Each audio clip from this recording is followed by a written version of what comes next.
Hello, John. Thank you for coming to the show. This is our episode 26, and we're doing something a little different. We're doing a live stream on YouTube on the big channel. We're also have a call in, so it's like a simulcast on X Spaces. In addition, I'm also streaming on my website, the-studio-reykjavik.com. So the ones that are listening going forward, if this all works out, you can watch us live. You'll be able to watch the recording after, if let's say you're sleeping or whatever. And please, this is supposed to be interactive, so you can type in questions or you can just request for the mic to be passed to you, and you'll be able to ask questions to John. John has graciously, agreed to take your question. So I think this will be fun, but don't be shy. We did a question and answer session last time we did this, but this is now live streaming. But John, thank you again for coming on. I do want to remind the audience that in the description box of all the videos I do, you'll be able to click the link to John's website, and that will allow you to be able to get to his periodicals. You can sign up for a reading. We'll talk about that throughout the videos here. But John, thank you again. This is episode 26. We do have a few people coming in on X Spaces already, listening in. Excellent. So the ones on X, don't be afraid to be asking questions, either by typing them in or by requesting the mic. But take it away, John. I'm going to be doing some admin stuff in the background, but thanks again for doing this. And what do you think is going on in the world? Well, I tell you, it was good that we kind of delayed this to the 29th, Sunday today, because it becomes a New Year's show where I get to talk about what's going to happen in 2025. What are the trends that are going on right now and also to celebrate the fact that we are just a few more days away from surviving 2024, which is encouraging to me because it was indeed, as I predicted, a year of reckoning. Lots of things happened, big changes, nations collapsing, thing like Syria, and a major shift in the political spectrum of the United States, which may have historic different directions going than before the year 2024. This 2024 is already marking what I've been saying even before the Ukrainian conflict took place. Starting in 2021, a year before it took place, I was predicting that in detail many of the outcomes that have finally happened. Now, some of the things took longer than I anticipated. Certainly that's true, and I missed on that. But the essence of what I saw was the unraveling of the Ukrainian armed forces, the defeat of NATO's proxy, the potential of NATO again and again thinking that it wants to directly get into a war with Russia. But as I predicted, the Russian army has increased by 500,000 in just the last year. 30 around about 20,000 to 30,000 volunteers enter the Russian forces every month. And Ukraine is in such a desperate state that they literally stay sending out neo-Nazi folks that are from the government that are basically shanghaiing men on the streets all across the country. And what it's also generated with this new attempt to send the draft down. This will be the fourth draft that Ukraine has suffered, the fourth time to try to rebuild their army. And it's tragic, but it is a war that NATO has provoked upon Russia, as I said, and Russia is winning it. Now, What then will go on when Trump gets into office? And how will we define this new year coming? Well, we're moving out of the year of reckoning to what I will call in my Hogue prophecy report, which will probably be book length this time when I release it in later in February. I'm already working on it. It'll be a look, and like with all of my reports that are usually coming in from the end of a month to a new month. Um, but with this, it's always a special one at the beginning of the year because then I set out, like I did with predictions for 2024, the things define the year and defined in will be a lot of smaller, interesting articles about all kinds of different things to talk about the future of this coming year. The economy is a big issue. Economic strains is a big issue. The fact that Zelensky and the Ukrainians have backed themselves into a clownish situation where, to long story short, the last two winters, Europe has not, fortunately, had cold winters and Ukraine has not had cold winters. But this winter, in a La Nina, as I predicted a year ago, is going to be very cold. And they do not have the reserves of gas. In fact, what's happened is because of the struggle between Slovakia's President, Prime Minister Fico, and the president of Hungary, is the tensions that are going on, that Ukraine thinks that it can cut off Slovakia's gas, which is still being pumped by the Russians through Ukraine, by just cutting it off. But what they don't understand, what the people in Kiev regime don't understand, is that if you do that, then you do not get paid the $800 million. That's gone too, and you do not get to pump back, is what they call it. But it's not really pumping back, but that what is a take of the gas is taken by Ukraine to warm Ukrainian houses and industries, keep them running. And so their job was literally, I'm going to show you, Slovakia, I'm going to cut off my own energy of all the gas that I'm getting from the Russians to spite you. And at a time when I don't have a power grid that can stand another missile attack from Russia and could all go out in a cold winter, taking down all the infrastructures, heat and power. Uh, this is the it's really sad because the Ukrainian soldiers are just as tough as Russian soldiers because they are brother Slavs of the Greater Russia, and they're fighting as hard as they can, but they are unraveling right now. The It took longer than I expected. I admit everything took longer than I was expecting, and my writings prove that. But the essential issue, and this often happens in forecasting, the hardest thing to predict is the time. It's because so many things change, but the fundamental theme is happening. And we're entering 2025 as the decision year for this theater of two or three that are developing for what I consider already since 2022 to be the Third World War. We passed through, for some of you have heard me talk about this before, I started saying back in 2014 that a new Cold War had been created when Ukraine, through the Obama administration's help, had a coup uh, of let's call them extreme nationalists to be kind to YouTube, um, that have many of the same symbols of those German nationalists that we all know so well from the 40s. And actually they had a movement that was so basically what happened is the elected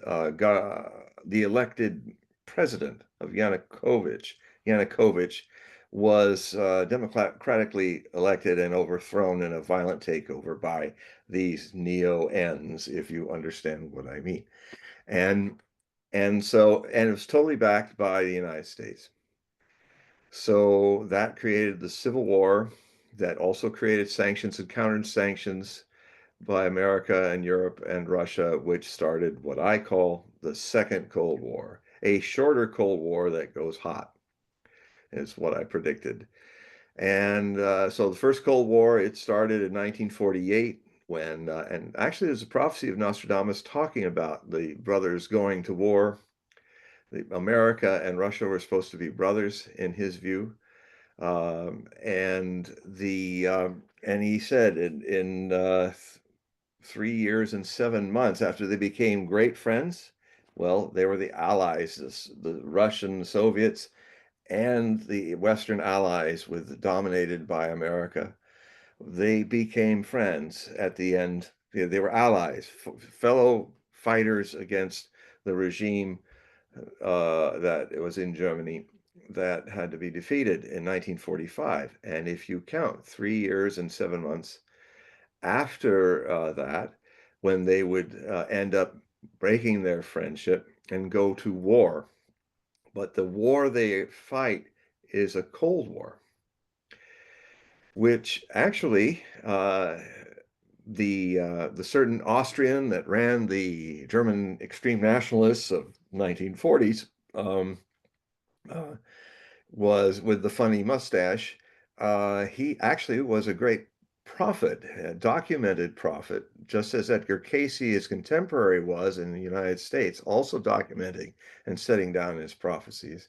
And it's possible that um, the man with the mustache and who liked to straight arm a lot in the air and was um, was actually a more accurate prophet. I've sometimes wrestled with like finding the time. I actually prepared the treatment for it in 2005 to do a book about the mustachioed fellow's prophecies. Um, and so hopefully maybe that will happen in the future. But what I learned in the research of it is that he had remarkably accurate prophecies. Very dark, most of them. I mean, he could see the faults of his enemies, but he couldn't see his own faults at all. So it was a rather one-dimensional, but very accurate. He knew how to undermine democracies. He knew how to, he realized a lot of things, and it was all taken in his tea times and at dinner. He, when he was winning and he couldn't seem to lose, uh, in from 1940 up to the peak of the letters are during 1941 when he was invading the Soviet Union and winning at that point. People thought, well, we ought to just record. We'll have a team of stenographers around this, our mustachioed leader, because he is the greatest world conqueror in history, going down the way he's going into history. So we should have everything he's saying and talking about, because he talked a lot at tea time and at the Wolf's Lair in Poland, the headquarters for the Russian campaign, and so he said many things that were also surprising in he was very new age in a very odd way.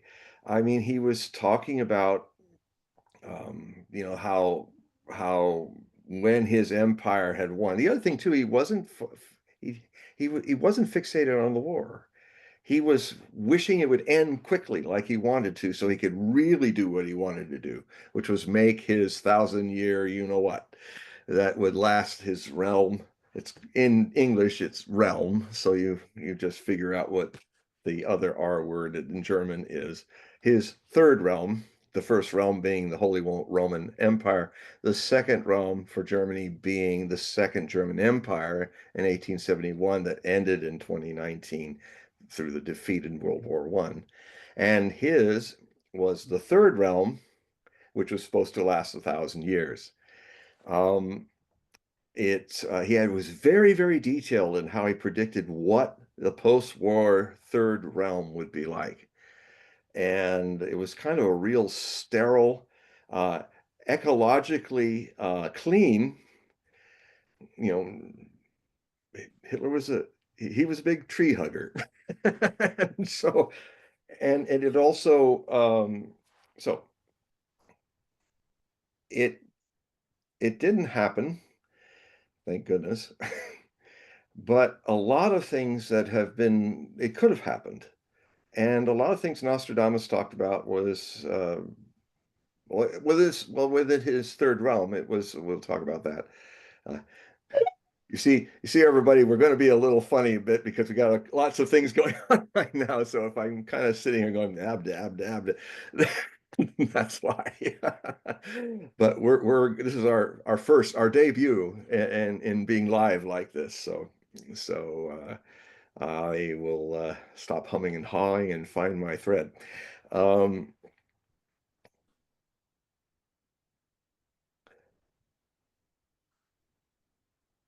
what is about to happen,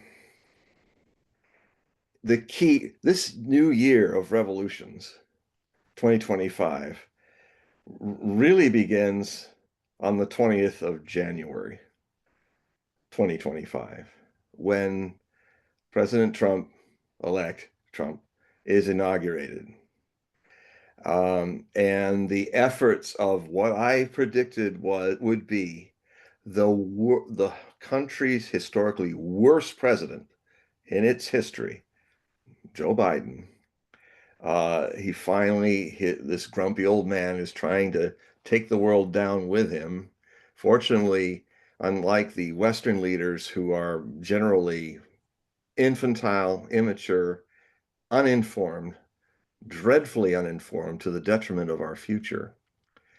Um, the people on the opposite side in China and Russia and in the general gathering of BRICS nations are grown-ups.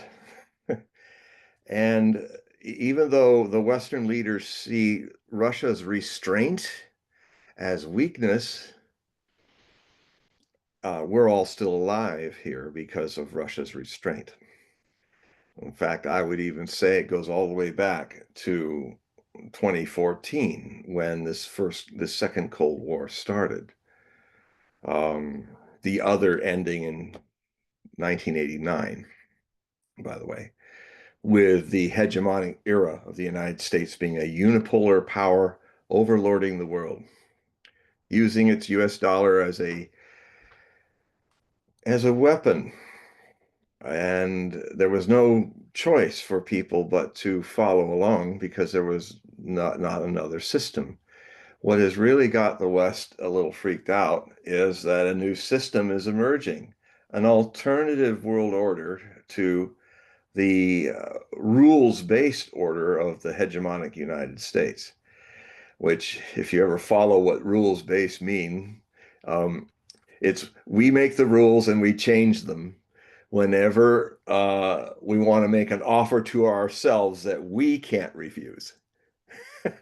So and that has been the problem. The people there was no other reserve currency to do international transactions. Well, now that's changing. The core members of the BRICS nations, which BRICS means the BRICS is Brazil, India, Russia, China, and I think South Africa, now has 2/3 of the world either waiting to join or joining into this BRICS New World Order, the fair-based rule order that leaves countries' sovereignty out of the mix. Don't preach to us anymore, Americans, how we should be and how democracy should be in our country, just like it is in yours. Every country has its own speed. Every country is trying in its best ways to become democratic. That includes China, that includes Russia. And by the very nature of certain cultures, their democracy is going to be different than ours. But since Americans are famously isolationist as an imperium, we, more than any other imperium I've ever studied, any other empire, we literally choose to be the world's policeman, and we have 800 bases all over the world. The sun never sets on an American weapon. But we are literally faced, we take our isolationism into all those 800 bases, into all the countries that we manipulate and dictate to say, you should be like this. We are literally using the subjects of the world under our economic imperial empire as projectors of our own ideas of how people outside of the United States should live. And they have suffered us, especially since 1990 up to this present time. This because these are the gangsters on the street that are running the world theater right here now. And they make you an offer you can't refuse, and we have to pay protection to them through their US sanctioned dollar, which 2/3 of the world have sanctions on them. It's very counterproductive. And I would think, I've heard that Trump says he supports sanctions only for a short period of time because they're really bad for business. In the end, they ruin things. So that's opposite to how sanctions have been used by the United States. Cuba is still under sanctions since the 1960s.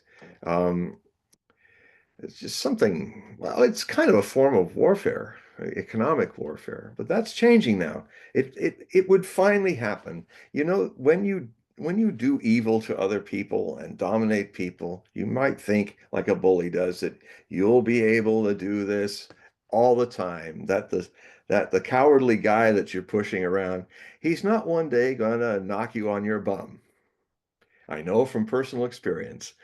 When I was bullied, even as adult with a certain publisher that was bullying me around, it eventually came around. Karma comes around, and the bully seems, from my own experience of it and studying it in history, the bully mindset just does not presume he can ever stop exploiting other people. He cannot see that even the most cowardly victim of his bullying could turn around and take him down.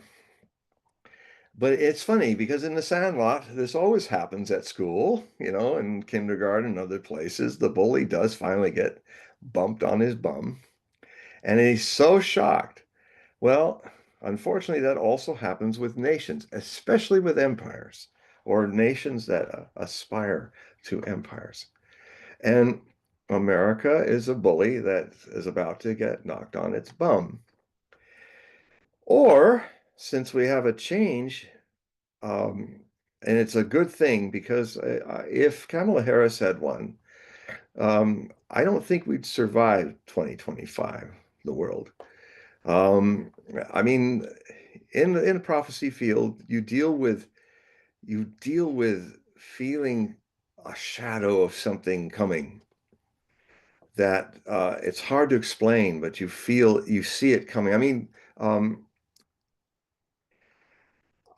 I really wondered if we would make it through 2024. It was gathering of such darkness in the psychosphere. Um, but interestingly enough, it started to lift.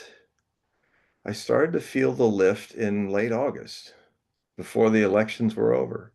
And then I started to feel, I don't think this the most Peter Principle candidate that's ever tried to be president, a person who has not earned any of her steps to be possibly a president, a person that had so many trines in her astrology that it does bear fruit to the fact that too much of a good thing in your chart, astrological chart, can actually be a curse. Because when you have 16 trines and 10 or 14 sextiles, which are also positive, and hardly any, if any, squares, you don't have the squares that help you grow, that make you earn things by having to bring more of your attention into your blind spots.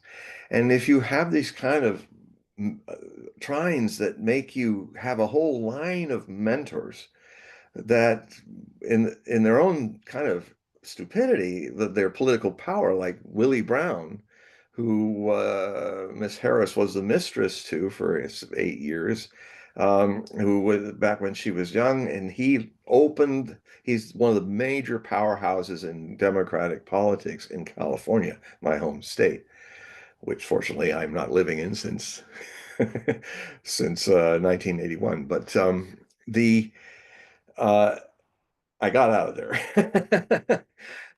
Saw it early what to do. Um, then anyway, so she was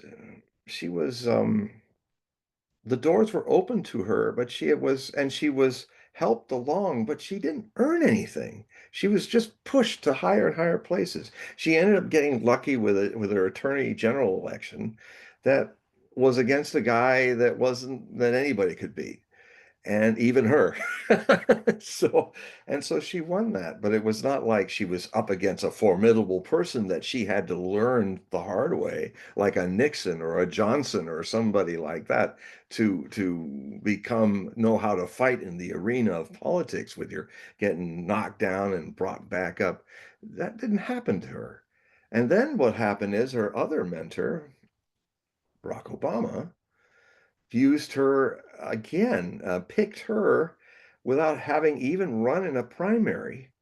She never won a vote in any of her runs for president. She never won a vote. She didn't win in the primary of 2020. She couldn't even get 1% of on the polls. So she left before the first for the caucus happened in Iowa. So then suddenly she's picked by Obama, who picks the winner of without the Democratic voters having a say, and set this thing up. Long story short, she's on the coattails of another man, Joe Biden. Thank you, Barack Obama. Another trine that just brought her in history right to the top. I don't know if there's a parallel to this in a large democracy, modern democracy, but there she was. Suddenly, she's one step, one breath away from becoming the United States president. And so she tried to do really her first national campaign, and it was a complete failure because all she could do is talk fruit salads and cackle, and she lost big. But I think that's the trines actually working in her favor. I hope she understands once she gets over this ego bust that the worst thing that could have happened to you, Kamala Harris, is to become president, because you would have been out of your depth completely, and it would be a terrible, terrible thing for you. And I'm glad that you're not going to face that, because no one should face that, even a mediocrity who thinks they're more intelligent than they really are. Too bad. So um, now Trump is in. Now Trump. I wrote a whole book about Trump's astrology a year before he ran. Just after he came down the escalator, I started working on it, and I had it written by October of 2015, and then I had it out on the solstice on 2015, winter solstice. And so it's all documented. It's the most accurate book I ever put together about him winning and how he would be a kind of a more Roman Caesar kind of president, and he was. I thought he'd be more like Diocletian, the one who kind of rebuilt Rome, made Rome great again. And but he also is being a Gemini with Uranus closely conjoined his birth time sun, and a true north. Thank goodness that is there. He is Mr. Surprise. It is his nature. Stop wasting time wishing he doesn't do it that way. It's in his cellular construction. He is somebody who is always going to be contradictory, and a Gemini on steroids. A whole crowd is in there. I mean, anybody who's fallen in love with a Gemini, you'll know that in that one man, in that one woman, you have to fall in love with his crowd or her crowd inside her. And and that's just the way it is of that. It is through polarity that they find and opposition that they find harmony. Yeah, it's and in, with his Uranus that way, it really makes him a he will always be a surprise. But Uranus is more than just surprise, more than just sudden changes and going 180 this way or that. Uranus also rules original thinking. And Gemini is an intellectual sun sign. It also puts in Trump's potential some really revolutionary new ways of thinking. And the odd thing is, to counterbalance those, you have he is creating a cabinet of rivals that is two things. It's full of very interesting, fresh people, people that have new ideas, people who are, God forbid, they're thinking about us, not what they want to do with the thing, but they're thinking about maybe finding a way because it's in the legal situations of the Constitution. The government is the president's government. He can hire and fire anyone in it. So the whole Doge idea by bringing in Elon Musk and Ramaswamy to do that, we might have finally a government that really does cut out a lot of the fat and a lot of the bureaucratic bungle and bureaucratic things with the support of the Supreme Court, by the way, which one of the major beefs of the Supreme Court is how the US government has constitutionally drifted, but literally now giving unelected people, the bureaucracy, the deep state, unelected by you or me, they are the people who write the laws. They are the people who edit the people we did elect and put these big, huge bills that are thousands of pages large with not one subject. I mean, it even happened during this time that I heard for the first time I've ever heard it, that people started talking about because of that budget thing that happened, that potentially shut down the country not too long ago. Um, that they were starting to say something senators and congressmen and women I haven't heard say before. Why don't we just do a bill with one subject? Just one thing we're doing the bill over. Why put all this other stuff in there that we don't even have time to read by people who are not elected by us, who presume to have power over this democratic system? Well, that makes them plutocrats. They're not democracy. They're not for the democracy. I mean, so a lot of those people may very well be kicking and screaming, fired and dismissed. Um, and that's probably the only way the deep state can be kind of decimated is through a peaceful revolution, something I've been talking about for 20 years, how America is going to have a second revolution.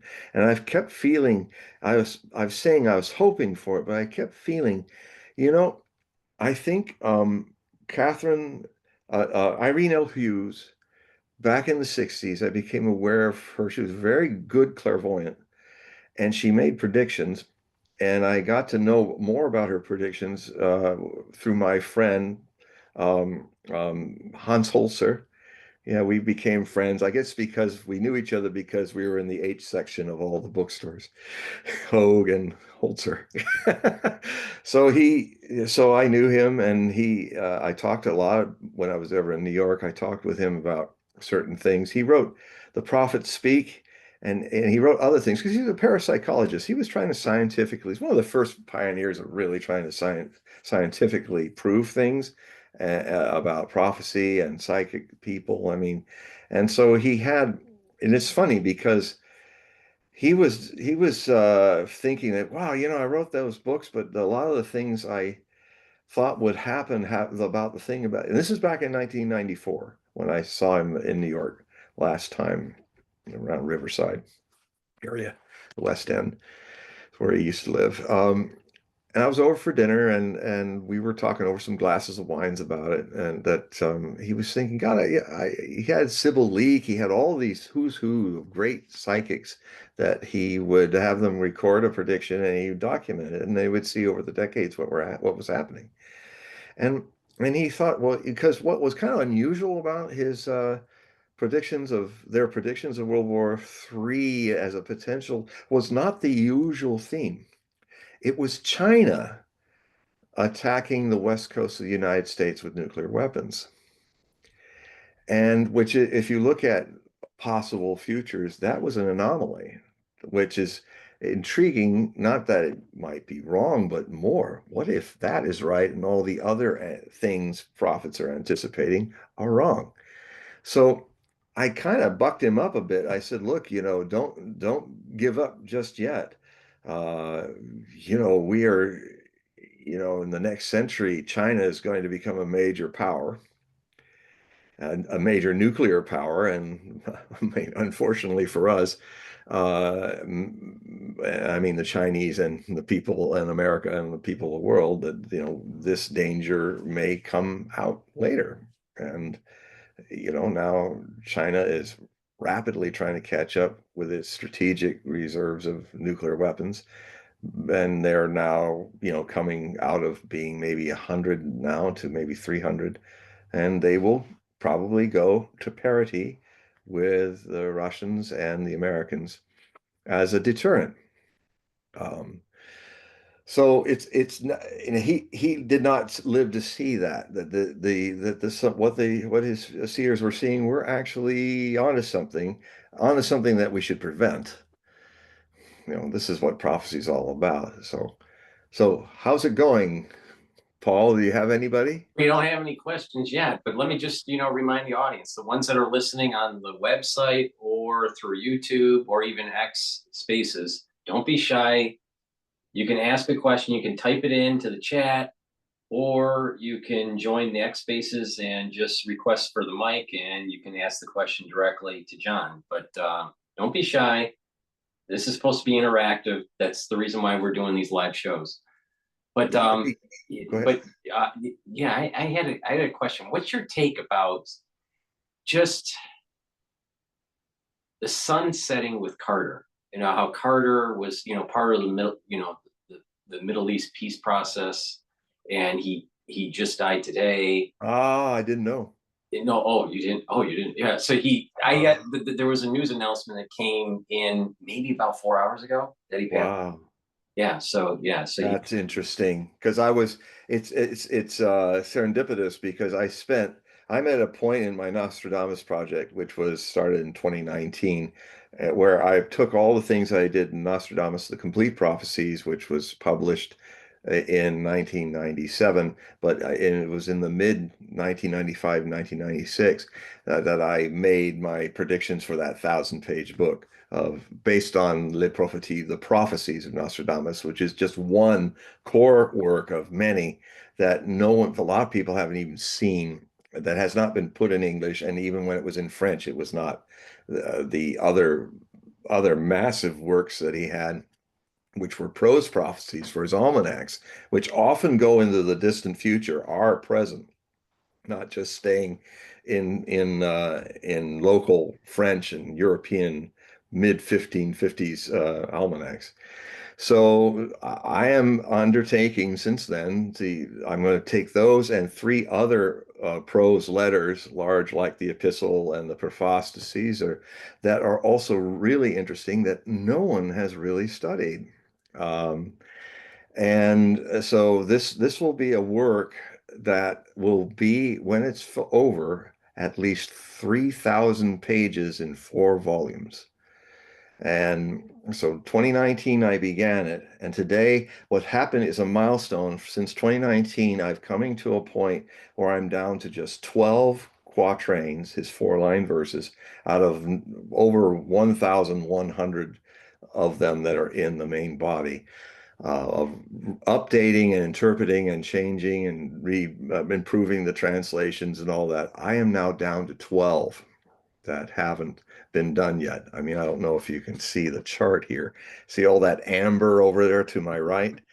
There, those are little boxes there, and that is all of them. And they're in an amber. Amber means in my color code that they are, except for 12 in there, you can see, they are ready for the major conceptual editorial sweep, which will probably take me a couple more years, but it's where I literally start from the beginning, and then I will be making the associations of all these different stories. Every quatrain is a story, but it's not, and some of the quatrains are actually parts of a larger story that Nostradamus got into.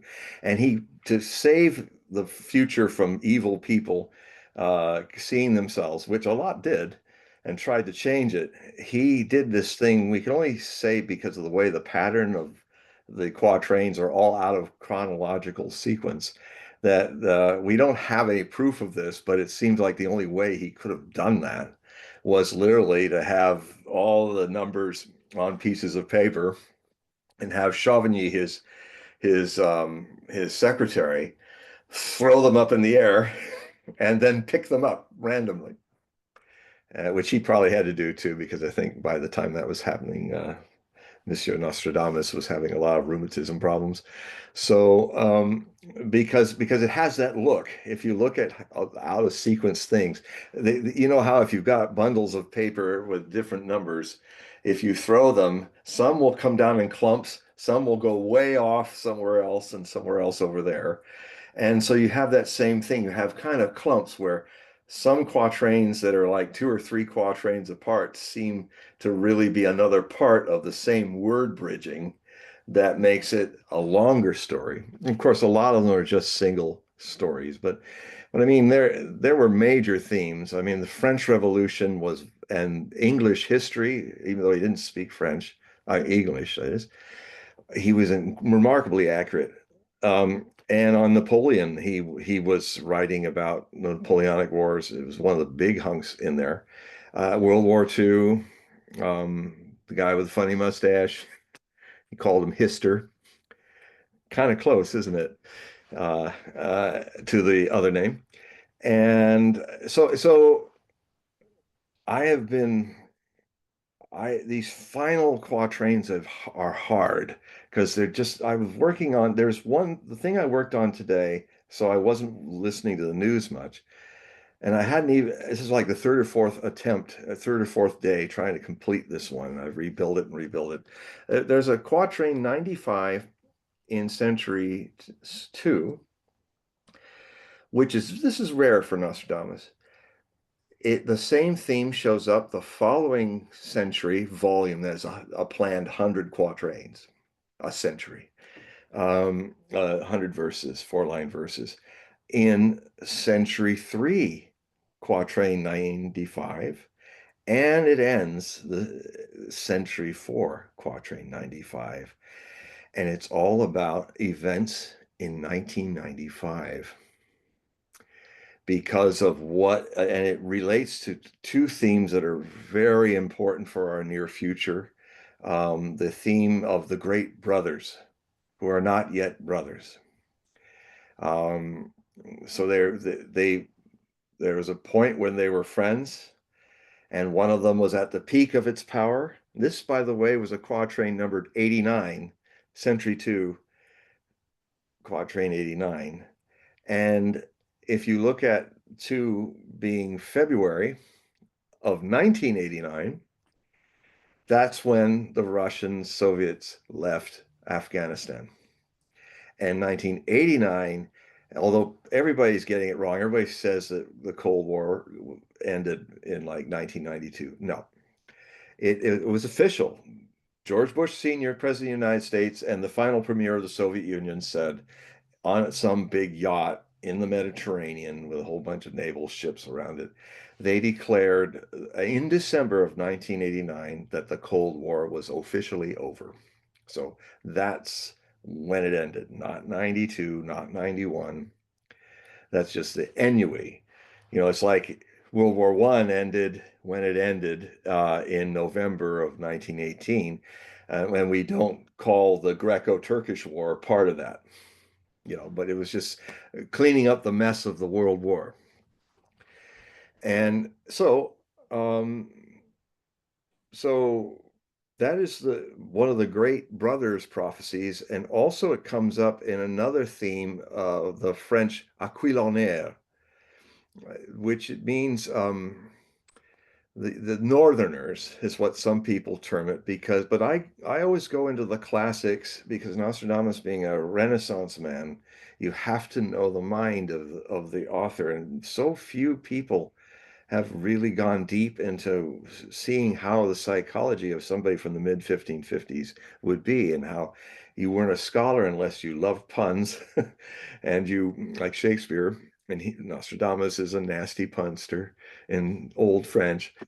And you're doomed to be a nerd of Nostradamus when you read his old French puns and you laugh. But anyway, he had um, he had laid in these prophecies a lot of keys to them through um, metaphors, classical illusions, and classical biblical illusions as well. So if you read that and see that, you suddenly a lot of things open up, and so. Aquila. So I started to say, okay, why is he saying Aquila now? It's a word he made up. It's not even in Old French. Those of Aquila, the Northerners. What are they? Well, if you see the word bridges between the stream of quatrains that talk about the great brothers who are not yet brothers, who will go to war, and there's one prophecy where they say they will, after being friends, they will go to war, as I was saying earlier, in 3 years and 7 months. And actually, that time frame, there's a lot of amazing prophecies of Nostradamus time frames. You have to find where it begins. So it so happens, as I was saying earlier, to refresh, that World War II ended, and if the brothers of the North, the Eagle Kings, are in the polar area under the northern constellation of Aquila, the Eagle, then you could also construe that these brothers are the Eagle Kings, these great kings of the North, these great brothers of the North. I mean, that's the way Nostradamus is. He'll have several word salads that relate to the same theme. Nostradamus is, go ahead. All right, we have two questions. Okay, great. I interject here. All right, All right, anytime. the first one, Mike writes, I have dreams of America being invaded in a conventional way. Have you heard of something like that? No. No, I haven't. We're usually the invaders. I mean, in a way, to our fortune, both in history, we did not have like so many European nations had uh, major empires just across the border that could invade you at any time. And in a way, it was the mistake that Khrushchev made during the Cuban Missile Crisis, an honest mistake, but he wasn't aware that Americans would react in the way. He was really shocked that Kennedy and the American government freaked out. He did not get that until he realized his mistake, that he just was assuming America's like any other world power. You just take for granted, if you're the Russian Empire, that you have the Austrian Empire, the Prussian Empire, the China, all kinds of people there. Your neighbors can be your friends, or they can try to invade you at the get-go. It's been for hundreds of years. So it's just part of the game. But he was thinking too European in that regard. And then he realized that the Americans, because he said the logic was perfect. He said, if the Americans, because we actually triggered the Cuban Missile Crisis by putting our missiles in Turkey pointed at Russia. That was that was for them kind of a Cuban Missile Crisis moment, but they weren't going to invade Turkey and take those missiles out. They just said, well, we'll just counter them. If they're going to put them in Turkey, we'll get political bargaining going by putting them in Cuba. If they want to be 150 miles from our coast, we can be 150 miles with our missiles from Cuba. And then we'll be able to talk and maybe we can pull. Actually, Russia got what it wanted. They wanted to get the missiles out of Turkey, and they succeeded by putting those missiles there and then pulling them out. So in a way, the Cuban Missile Crisis, and they did, of course, 6 months later, but the Cuban Missile Crisis actually was a Soviet success. It got the missiles out of Turkey. Uh, so so he realized the shock was, I mean, because here's this young guy, he'd met him just not a year before or so, or early in 62, he had met him, Kennedy, or might have met him in 61. I can't remember. But he thought, oh, he's kind of a young guy and inexperienced, and oh, I think I can bluff and do this. And he just did it. And then when Kennedy showed, he was like, I have a spine, and you've committed an existential threat to our nation because you now can launch your missiles on Washington, D.C. and blow us all away in 5 minutes. Exactly what the Russians are experiencing in their existential crisis with this Ukraine being put into NATO. That's why they will never let NATO. They will go to nuclear war over it because if NATO, at this final encroachment that has happened since the promise was made never to encroach on Russia, since the Warsaw Pact had disbanded and the Russians had pulled all their infrastructure, military infrastructure out of Eastern Europe, they dutifully did that as part of the gentleman's agreement, and then they were asked, "Well, we won't step one step farther to the Soviet borders unless you let Germany reunite," which was a big thing for them because the last time Germany was united, it killed 27.5 million Russians in the Second World War, invading them. So I'll just finish this point that America is lucky and unique.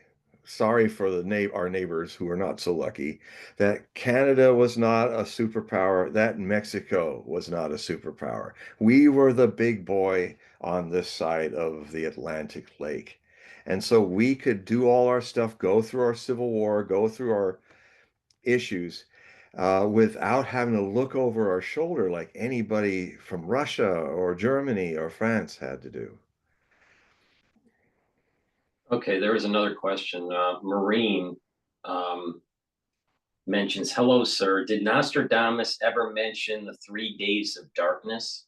I think the Greek monks at Mount Athos said when Turkey sends ships to attack Greece, there would be a war than darkness. I'm not familiar with this, but Well, I don't know the source of that part, but I can say since I've just about I've gone through all the prophecies, and there are allusions to that don't directly talk about the 3 days and nights. I mean, it was Saint John Bosco, I think, in the 1800s that is famous for the 3 days and 3 nights prophecy that would blacken the skies of Rome. But there were some things talking about Campo Flegrei, the uh, the beachfront, beautiful beachfront, but very volcanic suburb of Naples, Napoli, near Vesuvius. And so I went into some geological study into that. And I wanted to see, had Vesuvius or Campo Flegrei, pardon me if I'm mispronouncing it, um, is because that's a super volcano, the ladder I was talking about. And I looked at the wind directions in the area. And long story short is, if there was a major super volcanic eruption at Campo Flegrei, or I didn't know this until I studied it, but Vesuvius, that eruption, bad as it was in 79 AD, was relatively small to another one that happened in prehistoric times that actually left footprints of cave people trying to get away from it. But that was huge.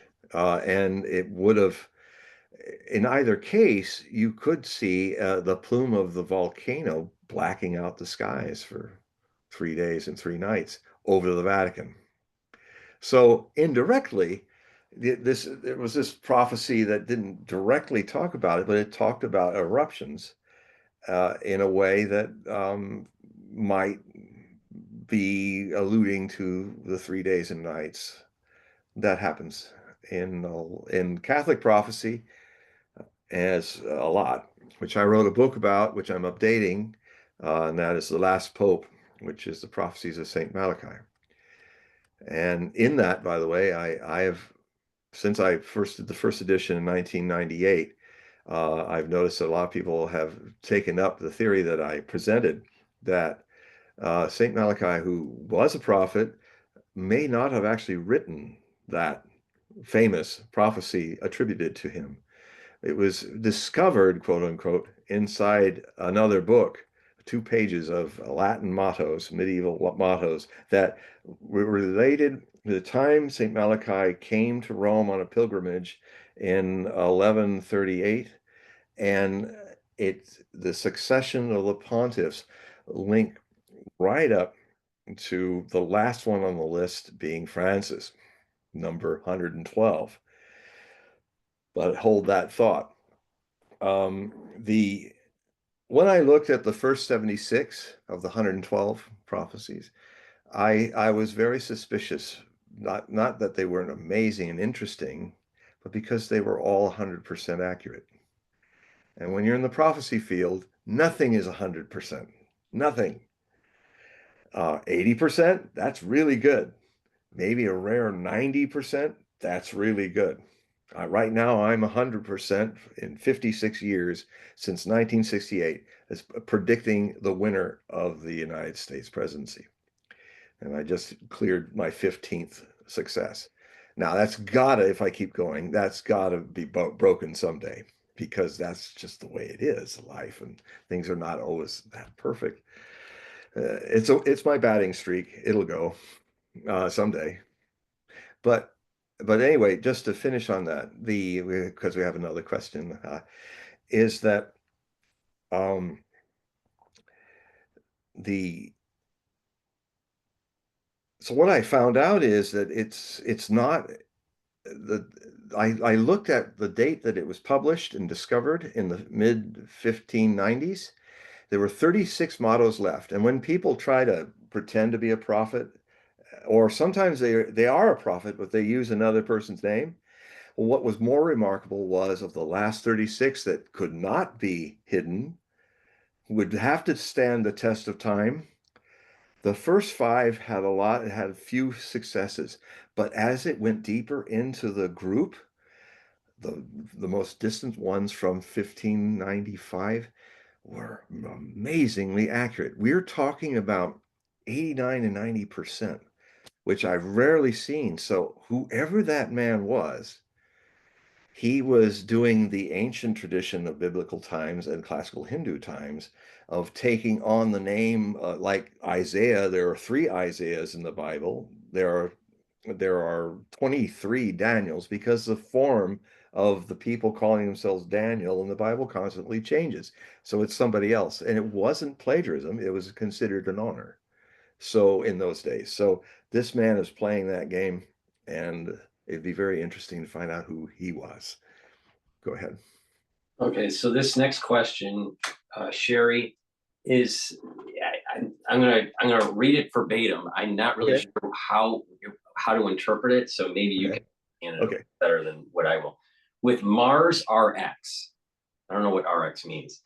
With Mars RX Leo moving into Retrograde. She oh means retro Sherry retrograde. means retrograde. Yeah. Okay, all right. So with Mars retrograde Leo moving into retrograde Mars Cancer, I believe is rare. We have never seen this in our lifetime. Do you think that the emotions will be triggered in this war, especially the next 6 months? It's well, yeah, it'll be interesting to look at that aspect, those retrogrades, and see how the degrees are of how they fare with the United States birth chart, which is born in Cancer on the 4th of July. I think it's 13 degrees. From memory. I use Sherry. I consider the best chart, because there's several charts for the United States birth, but I use the one that is based on the woodcut, showing everybody dancing as the Liberty Bell is ringing at the birth of the nation, and there's a clock just under the belfry, which is showing 2:20 or 2:21 p.m. on 4th of July. I mean, why did they put that there? Because we might take that kind of detail for granted. But again, if you got to think like people of the past to really, and not like people from the 21st century, you have to immerse yourself in them. And that every detail in those days when we didn't have computers and all this stuff to happen would be important. So that was important for them to make sure that it was at that time. So that is the true birth time. And what that does is puts the ascendant not in Gemini, but in 8 degrees Scorpio. And ever since I've been using that, my accuracy with the chart has been much better. So it just feels like that's it. So what I'm going to do, and I'm going to write about this because you've inspired me. That's why I love having all you come in, because you always inspire me.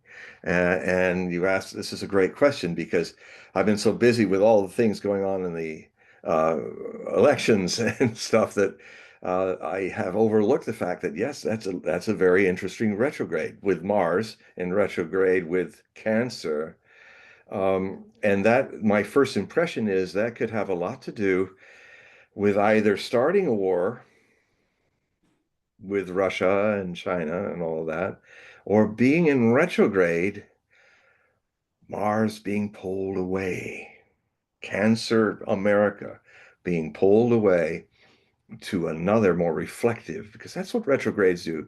Every 4 months we have 3 weeks of a retrograde, and I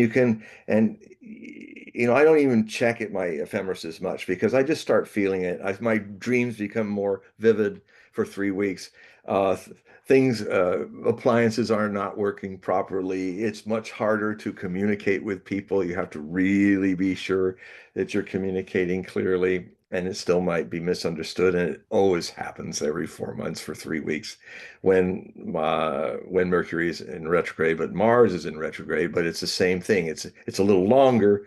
I mean, it has its little longer times depending on the angle of Mars to the Sun and Earth.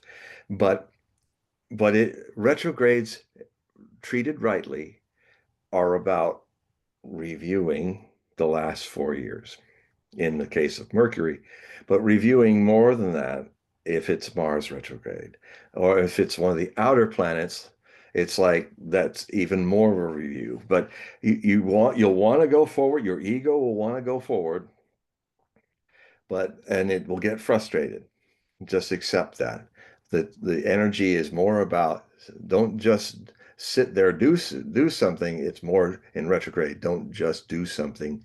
Sit there and reflect upon and plan and observe and prepare yourself for the next 4 months, in the case of Mercury. But so, yeah, I'm going to check into that, and I will definitely talk about it. And maybe next week, I will have some more things to say about it, or next 2 weeks from now when I'm back with Paul. You want to hear something scary? Okay. Okay. So I'm a double Scorpio. I can take it. You remember back over a year ago when we were talking about Rosh Hashanah and not blowing the shofar because it was on the Shabbos, right? Yeah. So the next one, there's going to be a Rosh Hashanah first night on Shabbos. There's no blowing the shofar, September 11th, 2026.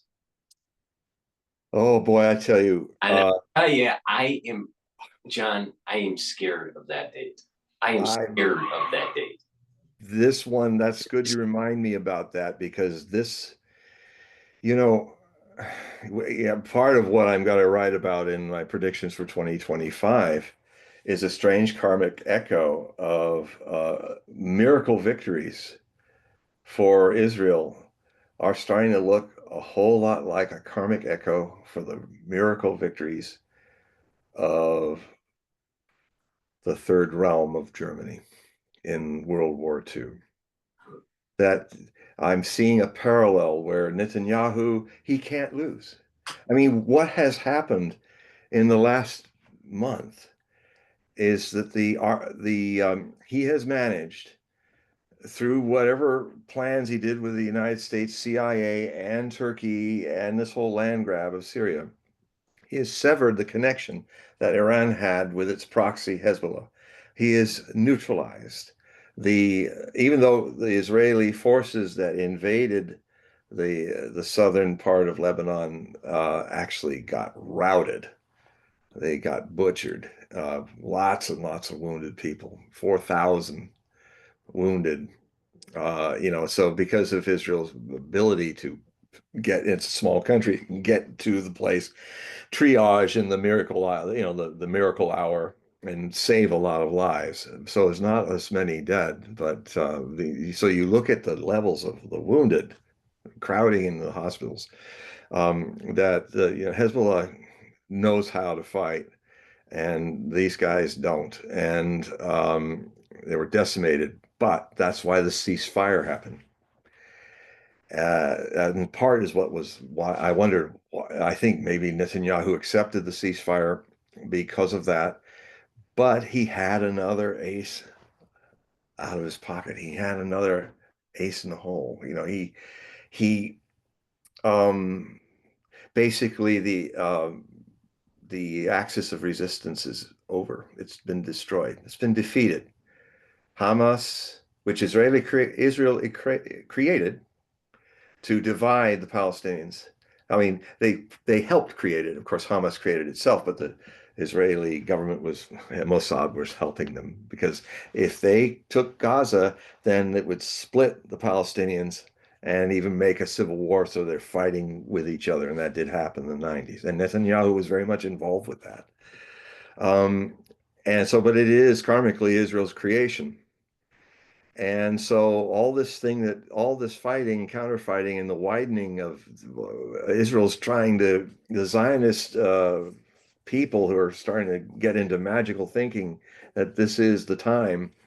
They're thinking, let's solve all our problems in one great gamble. Well, that's kind of what the mustachioed man in Germany was doing too. So there's parallels. So I'll have to September 11th. I mean, just to remind our audience, it was the Shabbos, a similar thing that happened with the Shabbos that caused the October 7th, 2023 breakout, not an invasion, but a breakout of Hamas, who had been training for it. And there's more and more feelings like it was they saw it coming and they let it happen. The Israeli command and all, because they were getting reports from the girls that were in those towers, those machine gun towers, observing the prison border for months. They were bringing in reports saying, "Hey, these guys are flying air gliders. They built a little place that looks like one of our bases here, kibbutzim forts, and they're training." These girls were sharp, and they were they were like elite Israeli soldiers, and they were saying, "Hey, something's going on." And so they were saying, okay, they all met together and they decided they'd deal with it the following morning. That's when they attacked Hamas. So the ones that don't know, if the shofar isn't blown during Rosh Hashanah, the whole idea of blowing the shofar is you can silence the Satan or Satan, and there's a blessing that happens in that year. But if Satan can't be silenced, then there's a high probability of having a bad year. Now, my concern here is that because Trump's coming in, he wants to restructure the national security state. We know what happened during 9/11 is, there was a stand down, and it created this whole build up of the national security state and the Patriot Act and all this stuff. So I'm concerned that it sets in motion where Trump's trying to restructure the national security state in 2025. He gets pushed back from the deep state in Congress. And there's an orchestrated event that takes place in 2026. Maybe it straddles into 2027 because we're talking September. Set, September 11th, the shofar isn't blown, and so it may set in motion, some bad events that may be taking place. So my concern is maybe not so much the Middle East, but this the deep state trying to circumvent what Trump wants to do with restructuring the national security state. Well, the way they'll do it, and since AIPAC and is the Zionist government of Netanyahu is basically bought the House and the Senate through campaign financing, and Adel Adelson's wife, the widow, gave Trump so much money for his campaign, the biggest donor of them all, expecting some responses. And a lot of the picks that happen with Rubio as Secretary of State and some of the other people, the real neocons that ended up showing up in right where we really don't need them, because the last time that happened was Trump. Yeah, Trump didn't start a war, but the neocons almost had him channeling 3 during his first term. But his luck and our luck was better than theirs, because he's an incredibly lucky man, Trump. He's got stuff. I've seen 3 major things in his chart that's so rare to have to be that lucky. So that's also us being lucky if he's president. Um, the the thing I saw in my last Hogue prophecy reports, which was looking at the final quarter of this year, it took me actually 2 years into the future looking at the astrology related to Uranus's final aspects with the Israeli state and its birth chart. And what I learned, long story short, in that long article, as I went step by step through it for 2.5 years, that this thing could go on another 2.5 years. The window of this could be a long war in the Middle East. For one thing, it surprised me a bit, but you see, Iran was the center of the axis of resistance. So a little backstory here. Israel was trying very hard in April of this year on April Fool's Day of all times, they attacked Iranian territory, which was the embassy in Damascus. Any embassy is the territory of the representative nation that dwells in it.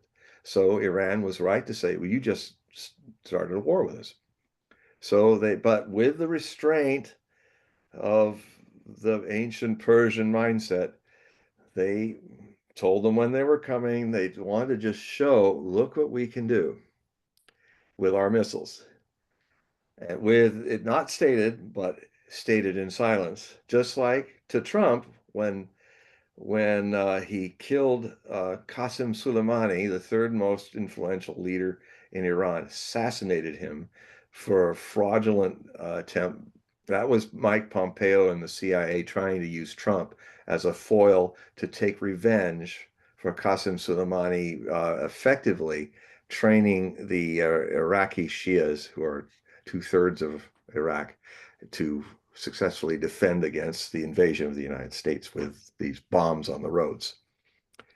And some people say, well, you killed a lot of Americans. Yeah, well, you killed 1 million Iraqis in an invasion that was a war of choice, what's called a war of aggression in the Nuremberg trials, which the United Nations is basing its view of what is legal war and not according to its charter.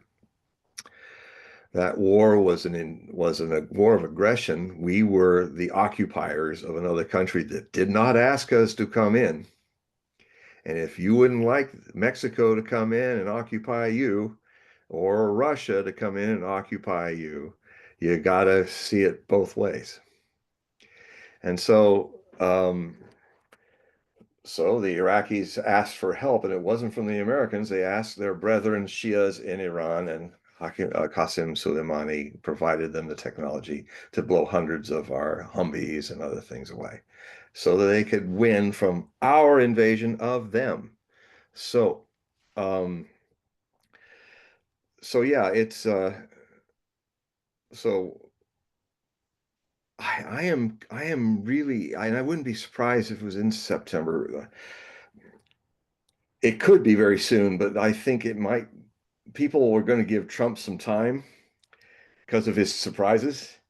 Uh, I know that Trump wants the war to end there, but he's going to go through a great learning curve. It's going to happen when he's starting to learn from the Russians, which they're going with their public statements, with Lavrov and Putin making their public statements again and again. They're defining to this new up and coming cabinet what are considered the talking points we start with. And if you don't say yes to these, there's no business to talk. We'll just continue winning this war. And we don't want to take all of Ukraine, but if we have to, which would be a great burden for Russia, and who knows, maybe some of the people in CIA would like them to do that and be burdened by all of Ukraine. Um, this they're winning, they're going on, and if they have to, they'll take the whole thing up to Lvov. I don't think they're going to take the western Ukrainian area because it was never a part of historical Russia, but all the rest of Ukraine was. So, and what may happen is there'll be a central Ukraine that might have a capital in Kiev, and then the Banderite um, fascist source of all that problem in the current Ukrainian government is mostly from Lvov, will also be just handed over to NATO, and they can have that be their NATO ally, this little rump state. Um, that's kind of what may happen. I've been feeling that, and then I noticed a couple people I watch are also having the same thought about it, but I've had this thought for months. That's how it's going to end. Anyway, Israel is fighting on 5 fronts in the Middle East. Its army is exhausted. It's burned out. It's and the more they win, it's the kind of luck that Adolf had in his conquest of Europe, looked like he's going to take even Russia, that he couldn't lose. And I'm starting to feel if I were a commentator back then, I'm feeling like I understand how they're feeling, where they're just shaking their head and said, this guy, this evil guy, he can't lose. He just keeps pulling a miracle out of his madcap hat. And I see Netanyahu as exactly a parallel, as a karmic echo. And it has karmic connected to the Holocausts that are happening. The Holocaust that the Germans inflicted on the Semite uh, sons and daughters of Abraham, of the Hebrew source. And now it's happening in Palestine in a Holocaust in the Gaza Strip, where it's even a worse situation. The sons and daughters of of Isaac's seed is from Abraham, are committing a Holocaust upon the Semites of Abraham's seed, who are Arabs, the Palestinians. And it won't end with them. The land that was taken around the eastern side of Lebanon is a setup, and now from Syria from the north as well. Now that Syria is part of their indirect control through their vassals, unruly vassals, Nostradamus said, would be the cause of a great war in the Holy Land, and it would drag in Russia and the United States. The Barbari satrap. Barbari is a French anagram from de l'Arabe, of or from the Arab, the satrapy of or from the Arab, who is unruly and rebellious. Now, I've been writing for decades how the Americans have They're vassals in the Middle East that are unruly, and now even America has taken what's left of the ISIS people, and they are part of they are their tools for whatever they want to do in the Middle East. You know, the very same people, and Al Qaeda people in Idlib province, these are the people who killed 3,000 Americans. And now, I mean, Sullivan even said it, our NSA head, at one time earlier. He said it on tape that ISIS is our allies, that Al Qaeda is our allies now. How can any American say that? Because, you know, it's like these people can never be our allies. They attacked us and murdered 3,000 of our civilians. But all's fair in love and deep state. And so, yeah, I'll finish this up because we have another question. So I'm very concerned that Iran for Israel, Zionist Israel in this war, is going to be that siren call to conquer, just like the Soviet Union was for Adolf and the Germans. And it was their undoing. Because what will happen is this. Um, Israel is going to try to destroy the nuclear stations that would be coming.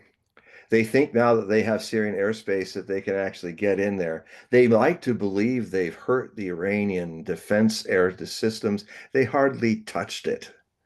I hope they're not listening to their own propaganda here, because if they send 200 jets over Iranian airspace, they're going to have a nasty surprise. They're going to lose a lot of their air force. And and then what will happen is if Israel then nukes Iran, which could happen, you know, Iran is now very quickly trying to create nuclear weapons to be a deterrent for this. But this is going to happen sooner than later, I think. And but then it's still Iran's underground bases are huge in a huge country where all their missiles are. They will launch their missiles and they will devastate Israel. It will be a wasteland from conventional means. And so when I think of that stuff happening and what we're talking about, this is that escalation from what happened on the 7th of October to maybe October of 2025. We'll have, because of the what you were saying, the shofar not being blown, it becomes a punishment. I mean, I just will finish quickly with what Torah Jews tell me.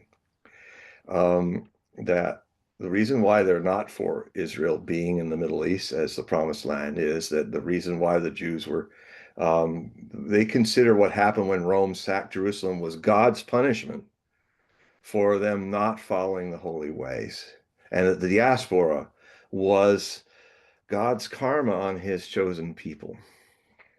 And so this return is not considered by a majority of Jews, I would say, part of prophecy correctly. It's a false, it's a this whole thing since 1949, 48 to the present was an invasion and a robbery of the properties of the people that were already there for 2,000 years because of a misinterpretation, a very self-serving interpretation of Zionism, which is biblically not very sound, as the Torah Jews will say, and they tell it to me. Um, and so that's why you see Jews protesting against Israel, is because of that backstory. Go ahead. All right, so this is kind of a two-part. Okay. What's your take on the drones that have been flying around, not just in the United States, but around the world? And then the other part of this is, I don't know if you know, but just recently there's been 3 additional plane crashes. Yes, I am. Yes. So, what's your take on what's going on there? I have always said, I often George Noory for like 20 years and Art Bell before him for 30 years. We always, in almost every show, would get around to when will we know what we think we already know, that we're not alone and there are extraterrestrials are are real. And, there is life, not just on this planet, but all over the universe. Some of it's friendly, some not. I, of late, of the last 10 years, when this conversation came up with George and I often said, well, he'd always say, well, when will we really know? When will it be something that everybody will know, the whole world will get it? Yeah, nobody can deny it, that we have life from other planets playing around, other dimensions playing around here.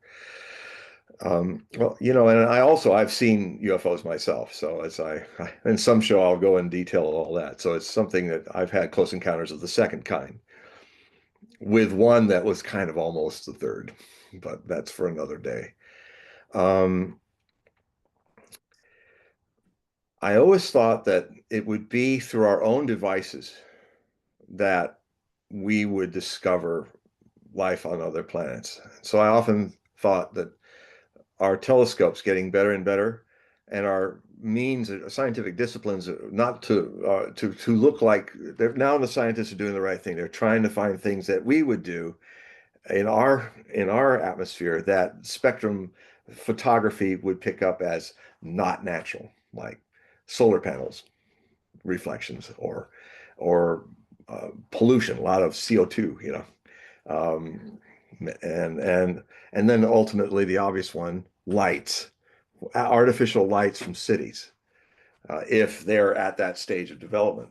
And I felt that in this decade of the 2020s, the roaring 2020s, which are such a whirlwind, the most packed, busy, dangerous, wonderful, terrible decade that we've ever lived through yet. I always thought that sometime around mid 2020s, we would probably get something happening. Maybe not my theory, but we would start getting something happening that would, this decade is not going to end without everybody understanding that we are not alone. And this may be it, but it may be a lot of other things too. But there's been a growth of this, of things opening up, and with Trump coming in, a lot of that's going to be, he's going to want to release that, not just what happened to Kennedy, not just what Epstein's list is, and he has the power to say, okay, open it wide. This people need to know. And I've also been saying that one of the things that are missed in the attempts to fix the climate or fix anything is that, I mean, Ethereum, which Tesla, the scientist from Serbia, had seen as a kind of thing. I've been writing about this for a long time, that there may be something, some way. I mean, he was even looking at, when you think about it, every second, 100 lightning bolts are hitting the earth, grounding into the earth. Is there some way to harness that? It's like 100, 100, 100, 100, and he was looking at ways to find ways to communicate through the earth, through electromagnetism. So many amazing things.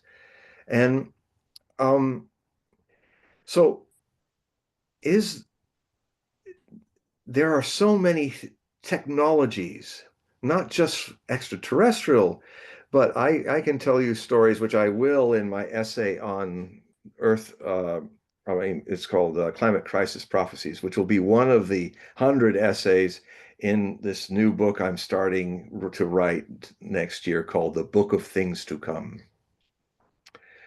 And it'll be a hefty book because there's a lot to talk about, but I'm doing essays on themes that are of interest to human beings, that some will evolve for down 4,000 years into the future. And one of them, of course, is extraterrestrial contact, new kinds of drives, like a no drive that doesn't take you anywhere, but drops you wherever you need to go. And I'm seeing some people starting to talk about this from some of the things that are happening. So I might be onto something. It's something I was thinking about when I was a sophomore in high school, and I was going to write a novel about it, where um, it would be called Ever Now. And Ever Now is a state a reality. I've only seen one science fiction author kind of play with that, and that was in the Ender series, Ender trilogy or tetralogy, Orson Scott Card's Children of the Mind. Saying, I don't feel alone anymore. It's wonderful. I'm glad that somebody like Orson Scott Card is thinking in those same terms. He had his way of going at it. It's a little different from mine, but it's the same thing. There's something to it. And science fiction, by the way, is another form of prophecy. So, yeah, I've got, My take on the drones is that it's U.S. technology. We're preparing for the next war. well, that's part of it. That's certainly part of it. I mean, that's why they want to guard it, because they don't want to share it to the world. But and then there's some reasons why they might not want to share it. And the Russians have it, the Chinese have it. It's not just us. But and it's also there's the business interests that will kill a person who makes a car. Like I remember the guy who made an engine that could run on 100 miles a gallon, and he's a real guy, and he sold it to the patent, and he was expecting that they would like use it. It wouldn't be nice. We'd have all these the gas we could save our oil and conserve it and get it where we need to go. And well, they tabled it and locked it away. Mhm.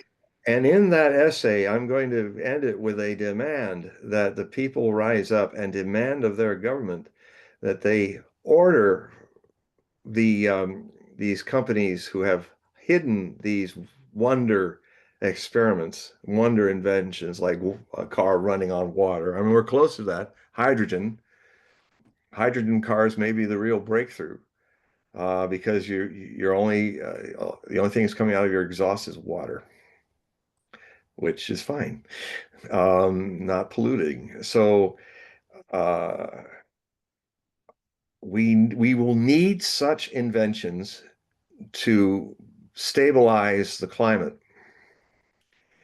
Uh, Windmills and all the things that these half half-arsed things that people are rushing to create.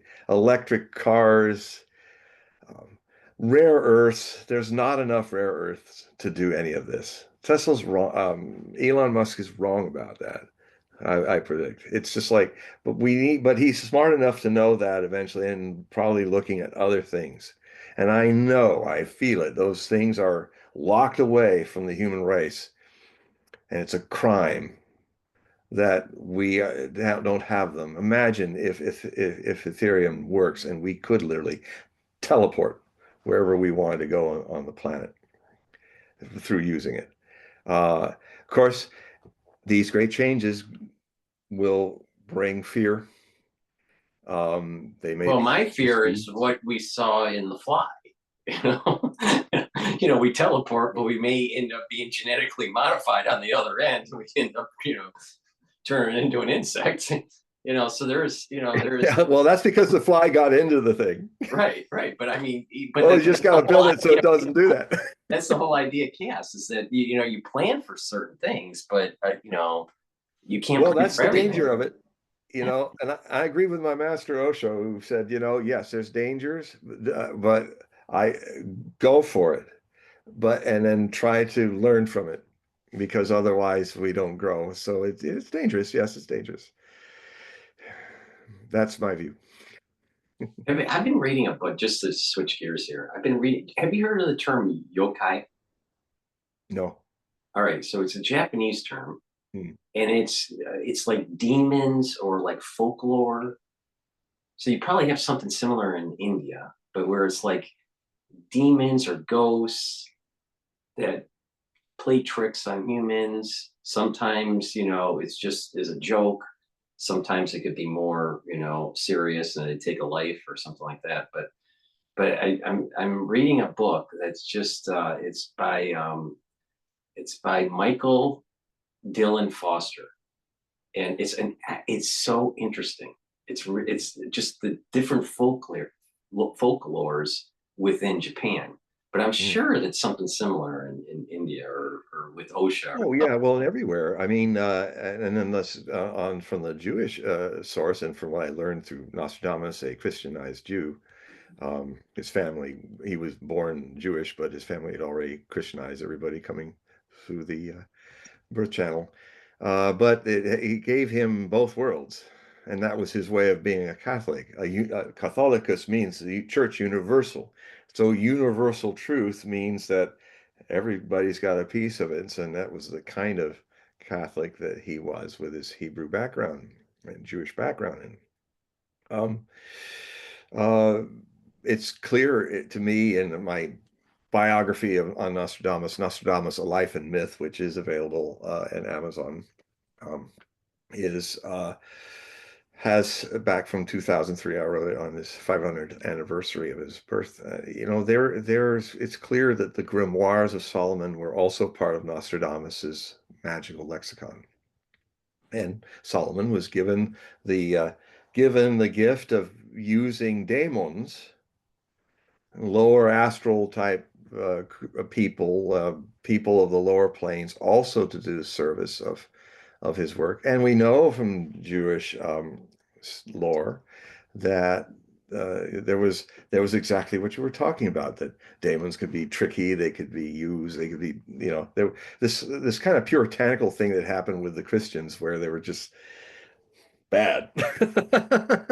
No, because it's just like what happens. Yeah, but anyway, I'll stop babbling. Before we do have a question Good, on good. faces, so I'm going to give the mic. But before I do that, do you remember, just quickly, do you remember the show on TV back in the 80s called Friday the 13th? Yeah, And I where, never where watched they it, have, but I know it's of it. well, it was a bookstore, and in the basement they would try to find evil objects and put it in the basement. They put it in the base. They would search the city or whatever for evil objects that somehow killed people, and but they were putting it in the basement, locked up, because they had an evil spirit or a ghost within the object.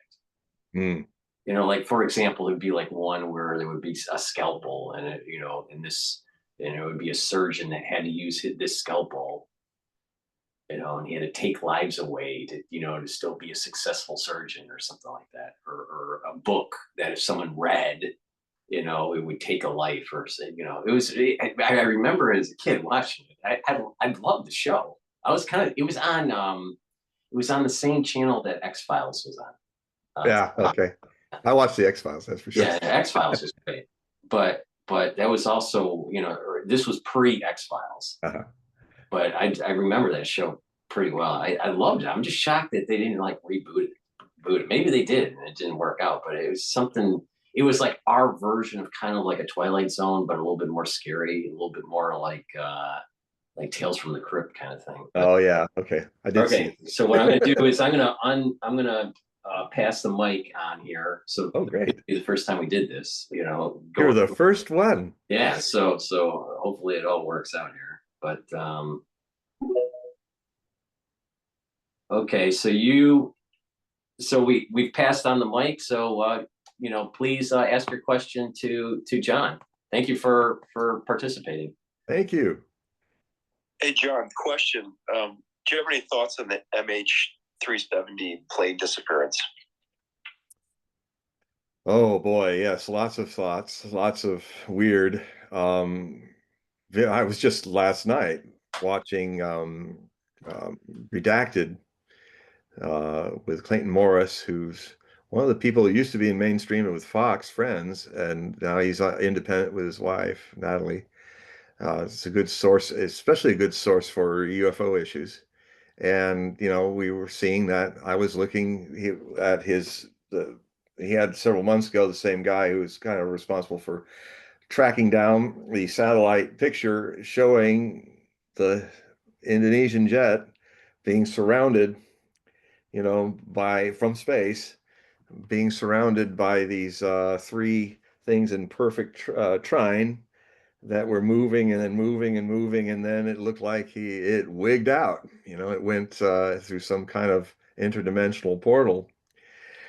Now, he I am truly skeptical in the nature of that word. Most people call themselves skeptics and they don't understand that they're really calling themselves cynics. Skeptikos in Greek, ancient Greek, simply means to investigate. That with ancient languages and the subtleties of them, don't look for what's there only, look for what's absent in the definition. What's absent is the way in which everybody says, well, I'm kind of skeptical about that. Well, what they really should say, and when I feel the way they're feeling, and if I'm on a show, I say, well, this makes me feel cynical about it. Because a cynic decides it's bunk and then proves it, tries to prove it. A skeptic doesn't decide anything. A skeptic takes in neutrally. In fact, uses the true Indo-European meaning for doubt, dwaj, which means to hover between two possibilities, that it's bunk or it's true. So I was listening last night before going to bed. I was watching a rerun of this amazing show with this fellow. I'm definitely going to write about it in my essays as well. And I was just, wow, that's a lot to take in. That is very interesting. Let us keep observing and let's see if more evidence can come. I simply don't have a yes or a no about it because I am, in a way, research like this is a lot like my path, religious path in life, to be a witness moment to moment. What's called incorrectly meditation, which means contemplation in English, which really has no word that can match what the Sanskrit dhyana means. It essentially means to be a witness, a seer, to see without being for or against, to witness and be engaged actively in your life, totally in your life, but not of the world. In a way, you can live more intensely and alive that way because you are a witness. Inside whatever you're saying, thinking, and doing is something that's beyond all those things, that is a source in everyone's being. That's the hypothesis of subjective dhyana meditation science. And I apply it also in the term of skeptical. It is to be investigated deeper. And thank you for your question. Well, that was our first X question. Yeah, bravo. It went just fine. Yeah, it's well done. So it does work. This idea does work. But I just want to remind the audience, this is supposed to be interactive. It's not a monologue, and we do appreciate your questions. So you can ask the questions through X Spaces. Just request the mic and I'll pass it on. You can ask your question to John, or you can type the question in the chat in the live stream here on YouTube. Again, you can also see the live stream on my website, the-studio-reykjavik.com. And I want to remind the audience that in the description box of the live stream video, you can get to John's website and take a look at his wares. You can sign up for his periodical and to do a reading. So I don't know if you want to, mention a little bit about that. This is a great time to get a reading. It's when people kind of want to see what their new year is going to be like. So what I do is I do it on Zoom and online, so I can reach the whole world wherever you are. It can last 90 minutes or 2 hours, the readings. I do it at the end of my day, so I am on the days that I'm choosing to have readings. So we can be as quick or as long as we need to be. And I use astrology that you can get from astro.com for free. You can get any kind of chart you want from there. It stays up to be picked up by me in a 24-hour period. And it's free. You just type in your birth information and all that. It's very easy. And then deeper into the reading, I pull out the Osho Zen Tarot and do a Celtic cross reading. And I have a kind of, I don't know if anybody else is doing it like I do. If I'm doing the cross where you have the issue, the thing that's over it, the message from the 1/10 of the aware world, the message from the oceanic, the 9/10 that's hidden from the surface personality that we live in, the past and the future. Um, these cards are wonderful. They're totally anchored in the tradition of tarot, but they do wonderful things. Like, for instance, pentacles are called the suit of pentacles, which is an earth sign, earthly matters, is called the suit of rainbows. And what's cool about that is it honors the basic idea of earth issues, but it's really from a more meditative point of view. It's where if you are here and now, firmly standing on terra firma in this moment, in the moment, you are in a trine with 120 degrees with the angle of the rain, your position, and the angle of the sun, and only you see the rainbows. And what that metaphor means is what Osho used to say often to us. He'd say, if you can really sit and be and live every moment of your life in the moment, existence reveals all of its secrets. It's waiting to hand them to you. And so, and this simple, normal, most ordinary potential of every one of you, every one of the human beings that are alive today, every one of you, it is your birthright. It is your birth gift to the world that you came embodied in this visit in a body with this ability to be a witness and live totally your life in your life, but not of it, not identified with it. As Bodhidharma, the great Zen master, once said, my teaching is very simple. Don't hold on to appearances. Now, that doesn't mean you have to escape the world and hide in a cave so that you don't get caught up with appearances, things that you get caught up in, like, well, the cave is an appearance. The body's the appearance. The world's an appearance. And there's nothing right or wrong about it. It's what it is.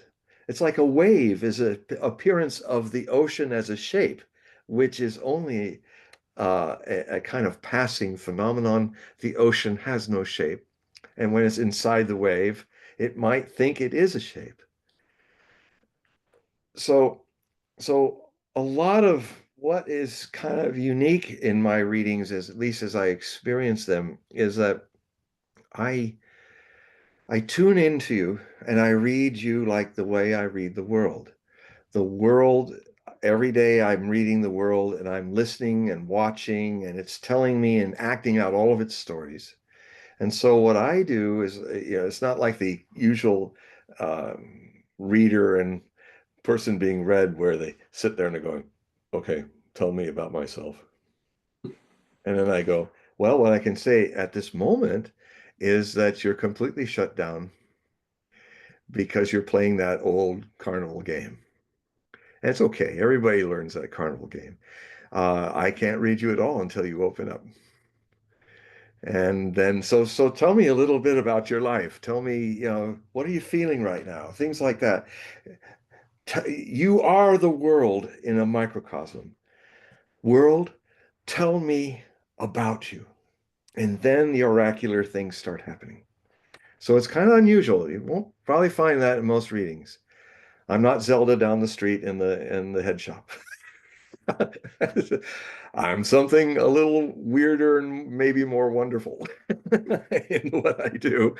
And so you've a lot of the feelings that you're feeling, the presence of me in this public thing, well, it becomes an intimate one-on-one. And it's always a pleasure to read and share, and even though I deal with a lot of scary things in my prophecy world, um, um, even that, I don't hold on to its appearance. That's why I can laugh Armageddon off the map. I think we have another question. Oh, good. So Close that guy down. Have another question. So Don, I'm not sure if you have your hand up. So if you want to just unmute yourself, you can speak. I was going to follow with John. I really two questions. So I guess skeptic of the MH370 is to try to explain what is the technology if we're seeing something that's unexplainable. But the other one is these cycles that we're talking about. I've heard people, and I've actually had some people who have economic models that have been using these age of Aquarius, that we're moving out of the age of Pisces and the age of Aquarius. And there is, do you have an interpretation of what, again, that cycle means? Well, the cycle, this is part of the great year where it takes the sun, I think, can't remember the exact number. I always check my numbers, but I think it takes something like the great years, like 20,000, 25,000 years or something for the sun to, in the position of how we see it on the earth, to make these, from the spring equinox, these slow moves through the sky. That is one of the reasons why we have the Gregorian calendar trying to erase 10 days that the Julian calendar had been doing, so that planting was done. It was screwing up the whole thing. So they erased, Pope Gregory erased 10 days so that it could get it back on track. And that's why we have the leap year in February, to throw away a day to kind of keep us from wandering on that slow process that goes all the way around the zodiac, the sun. And so each time in this regard, the sun, each of the zodiac houses is an age. Some are larger, longer, some are shorter, depending on the constellations, but we have basically moved out of, we're now more in Aquarius than in Pisces. But we're in 150 year, we started doing that in the 1770s. And actually the American Constitution and all was a kind of a beginning, a baby step where we said all men are created equal. Now we're starting to enter a period a few centuries later where we've included women are created equal, and now we're going to make the next big jump in the next 150 years, which is purely Aquarian age. And that is, we're going to learn about two basic things. All people are created unique. It is our uniqueness that is what we share and is to be celebrated. No one's equal. I mean, this face is not on all the other faces, thank God. So, John, have you ever read the Foundation series by Isaac Asimov? no, I haven't. I've read a lot of other stuff, but I just find Asimov, this is my own limitation, I find him too cerebral. I'm a Ray Bradbury, Dune kind of science fiction reader, and Arthur C. Clarke too. I just it's on Apple TV, but one of the things he expresses is this idea of psychohistory, and it is this sort of force that this I want to say tension between free will and the mass, the predictability of sort of using statistical mathematics to predict the behavior of large masses versus the unpredictable nature of an individual free will. Yeah. And what he's saying is that in the Foundation series, that there is going to become a collapse at some point in time with the Foundation, and that they can essentially eliminate the Dark Ages, or they could limit the number of years by having a repository of informations. So how do you, this whole idea of how do you store up this past, because there just seems to be, and I'm going to bring in other people at this point in time as well, it seems to be this idea that we are a culture of amnesia, and the idea you learn history-wise so we don't repeat the past. And it seems to me that part of what we're going through right now is a period in which you just mentioned is maybe this expression of maybe a point in time where maybe there's a power structure that's trying to restrict free will and the individuality because they recognize that it can have an influence on their ability to control the masses. Oh, yes, this is a cycle that happens, but what makes it unique in this time is we're a global society. It was more regional. So many of these things were all localized and happening in their own times, where the rest of the world was not even aware of it that much. But in this globally connected society, everything becomes a global issue in this way. And one of the main struggles that is happening, I started writing about this in 1990 in India, my first book. Well, it was my second book, that Millennium Book of Prophecy, which was published in 1994, but I wrote most of it in India in 1990. And in that, I talked about the warning, there's a dark side to Aquarian Age. And I wanted to, put all the rainbow ladies and all these Piscean dreamers that thought their dreams would be projected into the Aquarian Age and so many New Age books, and saying, no, leprechauns riding dolphins is not the Aquarian Age. It's the age of science. And it's a science that's not just about, it's not an age of faith.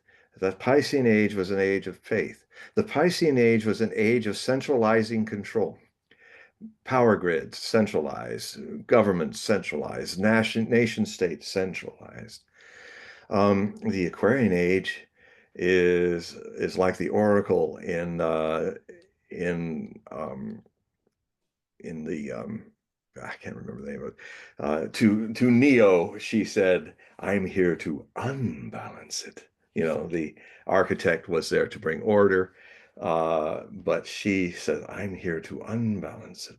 So it's a more feminine, sinister.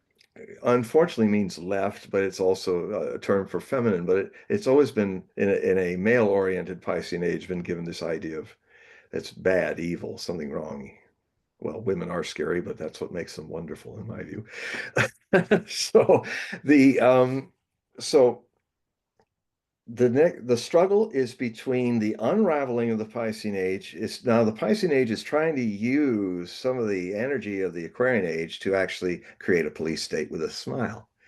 That's what I was saying back then. I mean, the famous quote that was around after Ted Turner retired and CNN started to go down in the mid-90s, there was this ad that was very creepy where they would say, it's not always important that you know what's going to happen next in the future. It's just important that you know someone who does. And I wrote after, yeah, Big Brother knows. And so, the idea of 1984, the idea with a closer dystopia is Fahrenheit 451 to our world in a lot of ways. These are the attempts of the controlling, freaking Piscean Age, which is dying. It's losing its influence, and the reason and where we're going is a world of personal sovereignty. The fundamental humanistic Aquarian Age atomic idea, simply put at the roots, is everyone living as a sovereign nation of themselves. It is what anarchy, a much misunderstood word like apocalypse, is now. People are doing the antithesis of what anarchy means and the apocalypse. If I say apocalypse, a lot of you are saying, oh, doom, gloom, retribution, cats getting down with dogs, everything is going there, and there's judgment and retribution and the lake of fire, blah, blah, blah. Apocalypse is equally in its meaning to enlightenment. Buddha had an apocalypse under the Bodhi tree. It is lifting the veil of illusion. Lifting the veil, literally. Well, I would even go deeper, is a layer deeper. There is a witness in you that is watching you lift the veil. And that's also an illusion.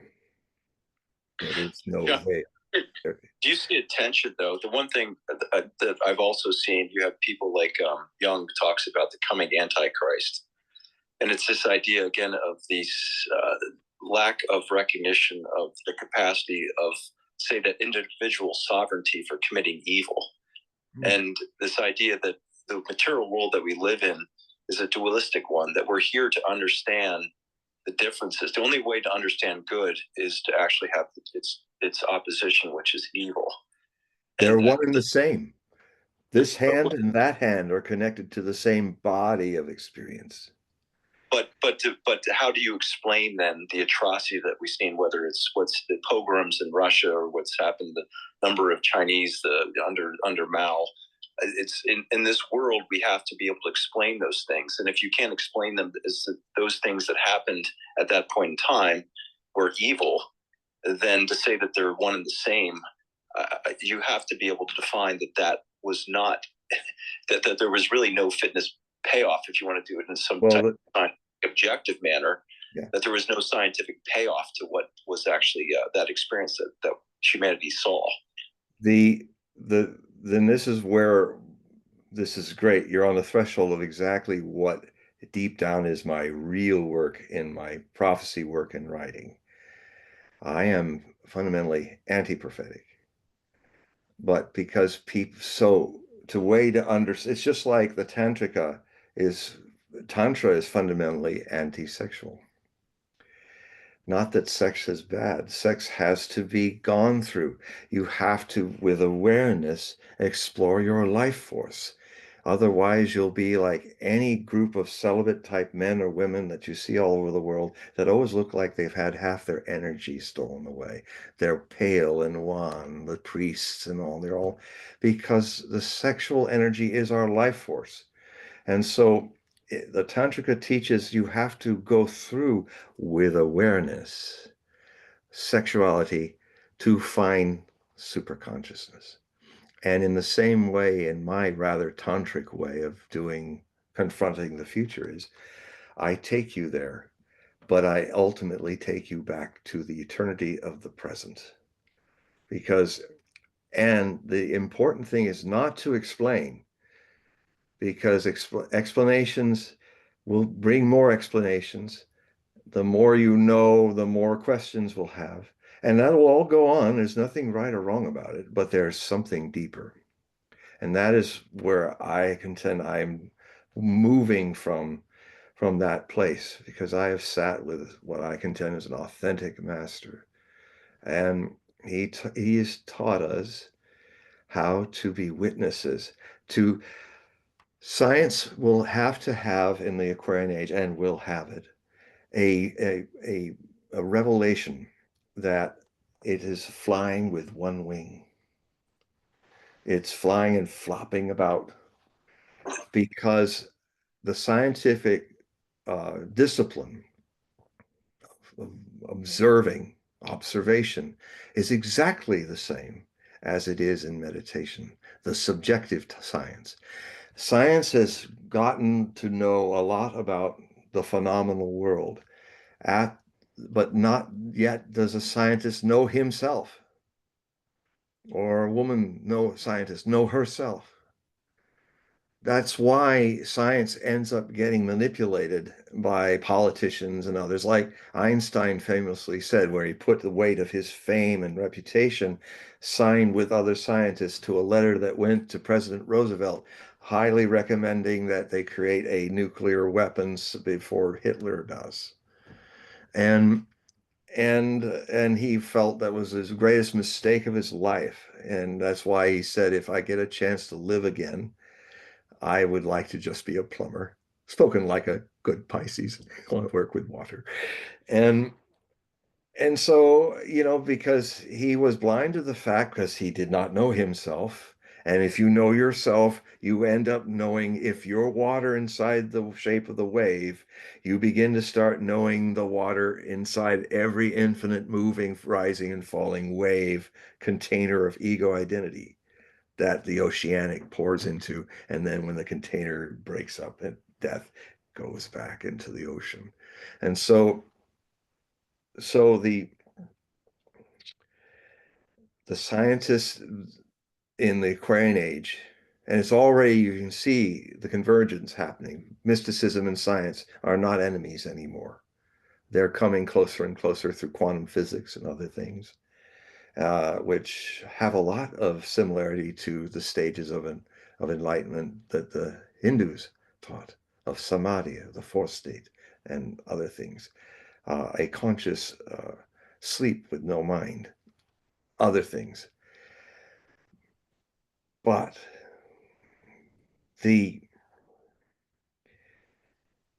what is needed is meditation. Science needs to also embrace meditation so that the scientist begins to know how he or she ticks. And then the science must go in as much as it goes out. And then if it does, it births a new wing. And then science, in the age of science, will fly well. So John, we do have another question if you want to take it, but I think Don wanted to just chime in for a rebuttal, maybe. Don, do you want? Oh, Don? Yeah, Don, do you have an answer, response to that?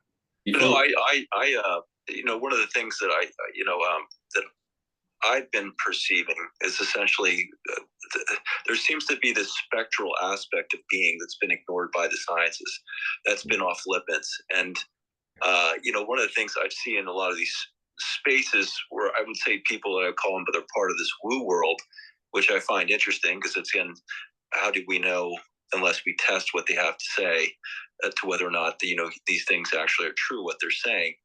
And they're testing sort of these ideas that things like telepathy, things like and the thing about telepathy, which I think one of the issues that I see right now on Twitter in these X spaces is specifically what is the truth. And you've had people like Plato and a lot of the pre-Socratics, they were all trying to figure out how do we uncover what is the truth, especially in a world of abstraction, and in which we don't have maybe access, in the case of whatever's being explained to us, we don't have direct access to the information or even the experimentation of the scientists that are performing it. So there's this heavy reliance on people to be able to tell us what they believe to be the truth. So there's this idea that I have to trust. And therefore, if I know the intentions of the person who's delivering the information to me, and the idea of telepathy is kind of pushes that. The idea is that if you cannot lie or hide your intentions behind as you're presenting the information, it maybe presents a new way as to how to construct society. Because one of the things I find in trying to understand what's happening in the world with all the war and this, I can't fathom the way that these drones and this directed energy, whatever's happening, the biological, that war makes absolutely no sense to me. And I can't imagine anybody making some type of calculus and some type of geopolitical arrangements where the war and the weaponry that we have, any type of violence makes any sense anymore. And yet it happens. And so I'm trying to fathom in the way that we're moving, there's something about understanding the true intentions of the people that are making these decisions. The only way I know is to understand yourself. See, the mind creates time. It moves. Therefore, in its movement, there's nothing right or wrong, but it's what it does. Suchness is the case of it. The mind has a thing it wants to do. It creates a goal. It requires time. And the mind is a great servant to something deeper inside of us that is no mind. It's not the mind, but it can use it when it's necessary as a tool. But if a person has not started to remember that no mindness that we came into the world with,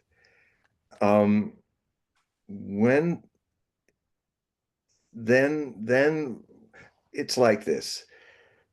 When I tell people to give me an astrology chart for the reading, I say, this is the Kelly Blue Book of your body mind, your heart, your body, and your mind.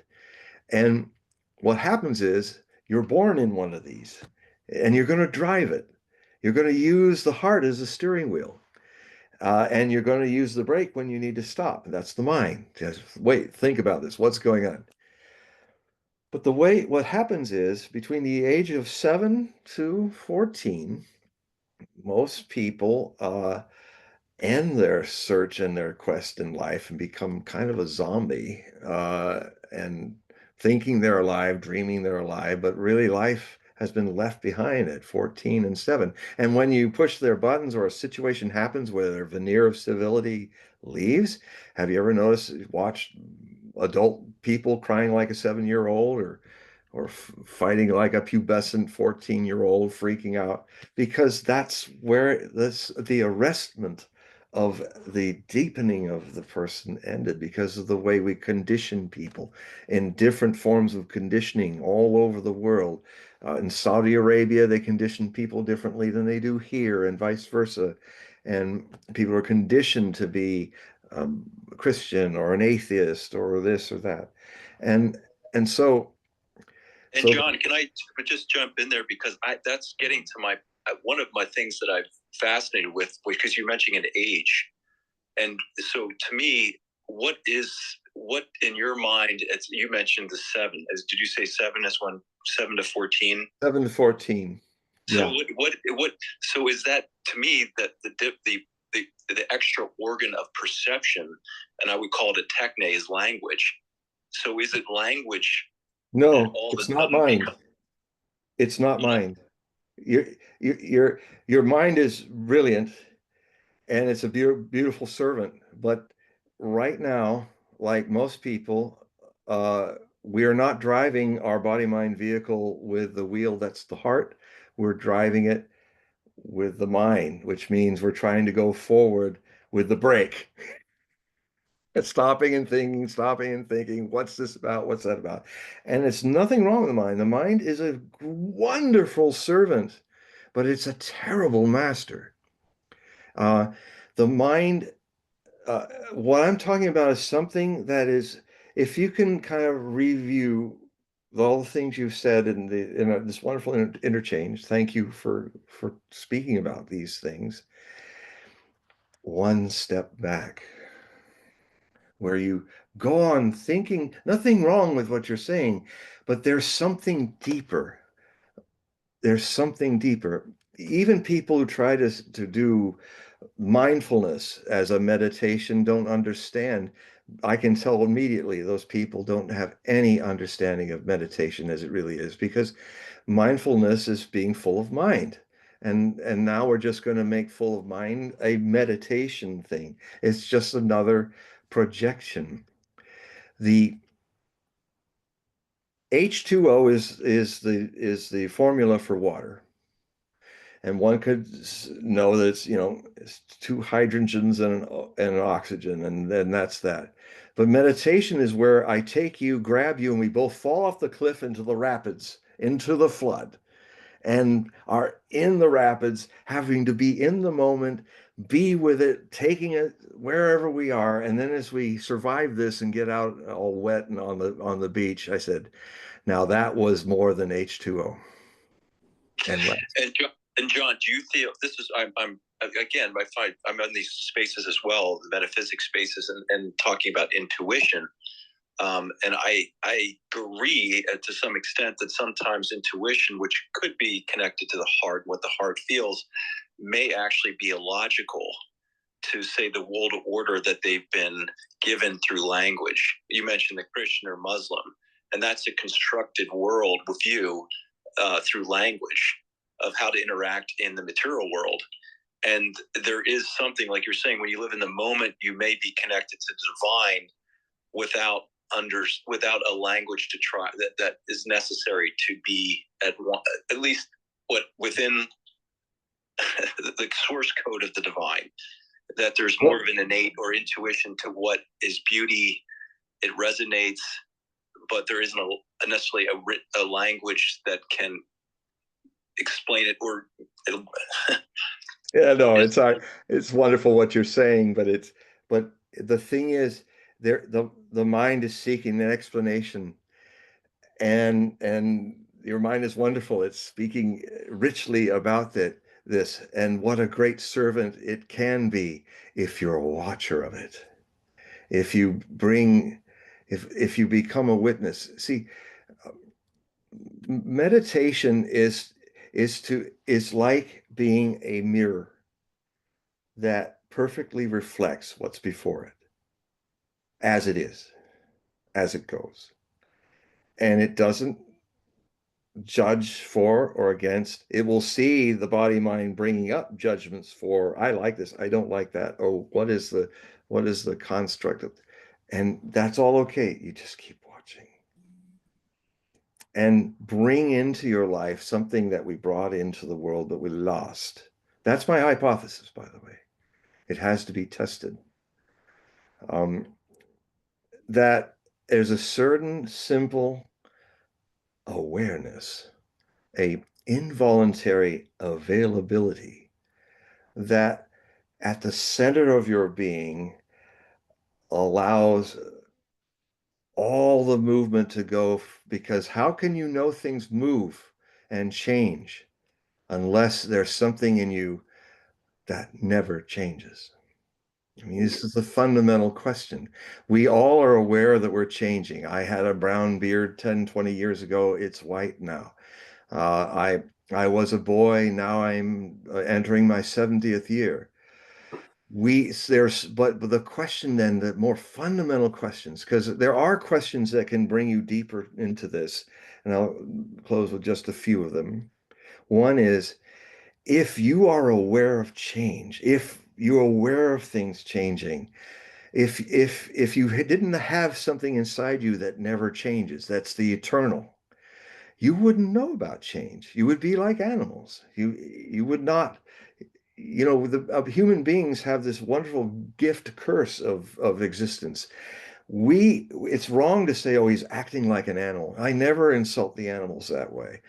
He's acting like a human that has the potential to rise higher than animals, and therefore he is falling below the animals in his cruelty and ugliness. Animals don't do things that we do. Because of the gift, because we have the potential of sentience, that means we can become an awakened one, a Buddha. We are the Buddha. We've just forgotten. So certain questions that are really fundamental, that I often give my readings.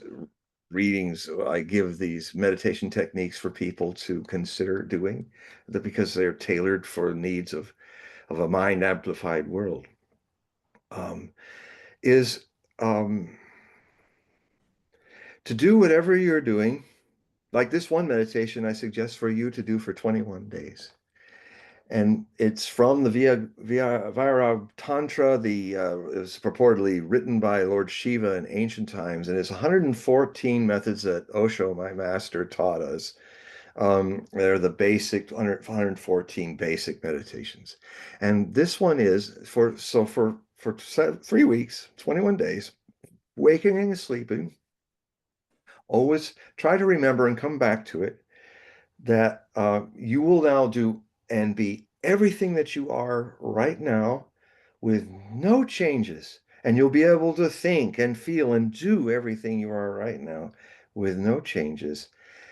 But you visualize yourself for the next 3 weeks without a head on your shoulders. You'll think without a head, you'll feel without a head, that will all go on.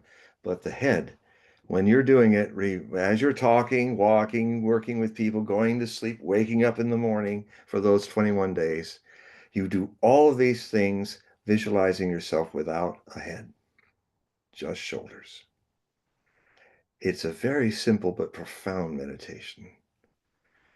There's something your mind will never understand, our minds, but they are wonderful servants, and we can exult in them, but they are not centered in the deeper truth, and they cannot even know what it is.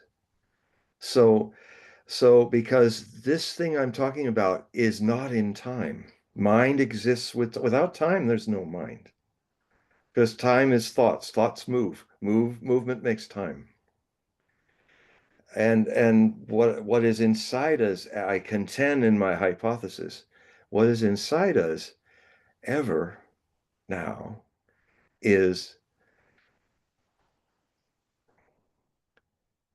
something that is not in time, something that's everywhere and nowhere at once, something that is in everything but free of everything. It is sometimes when you feel it, when you have its presence in your sentience, it's sometimes so vast that it's not there equally.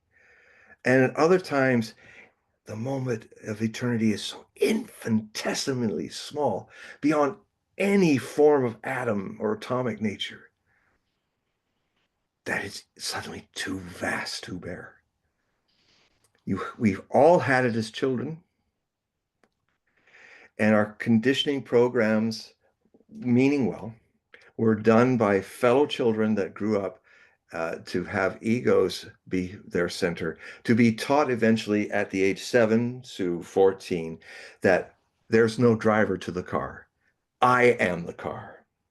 I am the car, and I drive on myself. And then the car wonders, why am I always accidentally rolling off into either flower beds or thorn bushes? Why is everybody, driving without their cars without a driver? Oh, a driver. What's that? Oh, I remember now when my parents, it is metaphorical, where my parents, pedagogues and priests and politicians in their various ways started to say,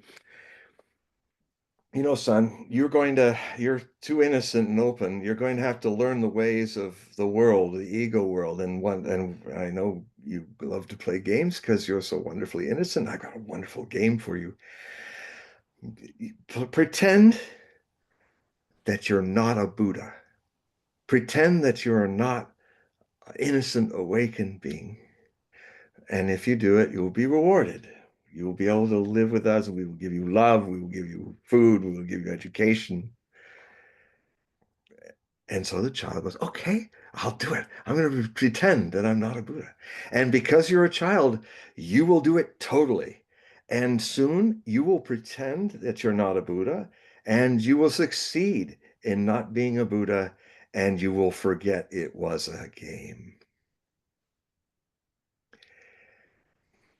And so meditation is deeper than the mind. And so the mind cannot understand it, but there are techniques and ways, like this technique. Anybody you out there, try that technique out. And then, go to my email and email me, and we'll have a further talk about it. But just do your life without talk. I'm right now walking and talking and thinking without a head on my shoulders. It has a way when the mind is not the center of your identity, because all misery is about identity. Identity comes from the word idios, to be an idiot. In ancient Greek means to be under the illusion of being separate from the cosmos.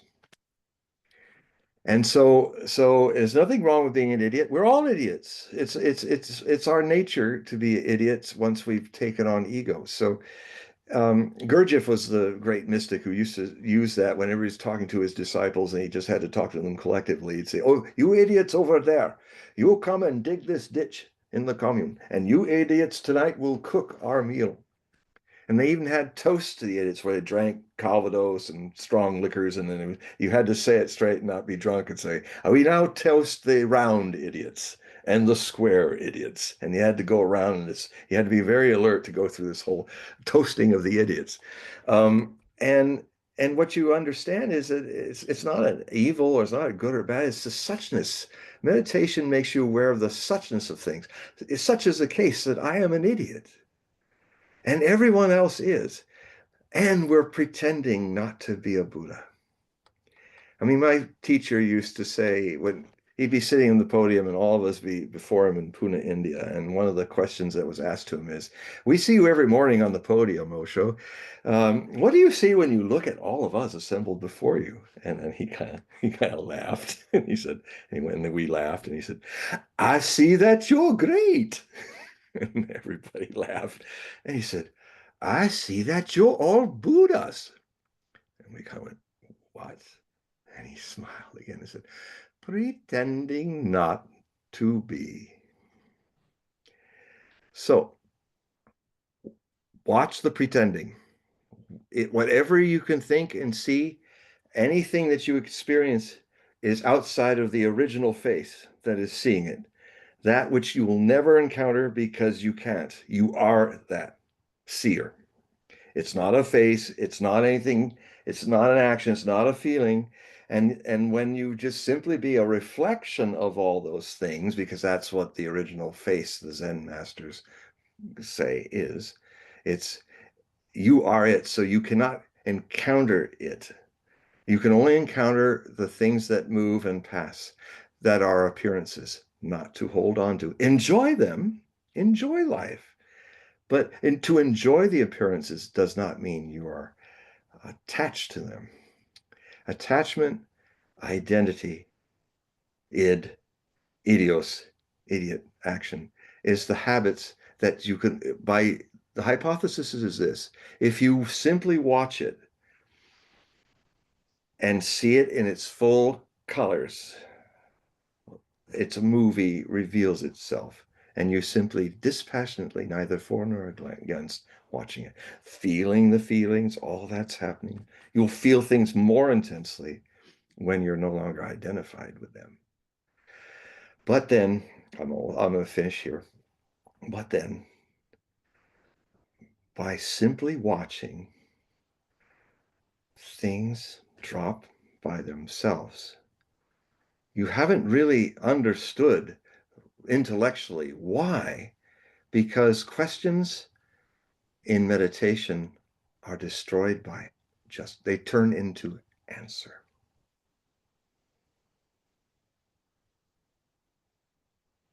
Okay, so Don, thank you for the questions, but I wanted to make sure that everyone had a chance to ask the question. So there is an individual, I think their name is Harji. So you have the mic now, so you can unmute and you can ask your question. I had something to say to Don, if that's okay. Yeah. I mean, this is, I guess this is going to be a conversation with many people. Go ahead. Okay. So, Don, I just wanted to take an attempt at the question you asked, when you said, you want to explain why there is war. Was that the question? Well, that was one of the questions Don was talking about. Why is there war? How can there be war? It's terrible.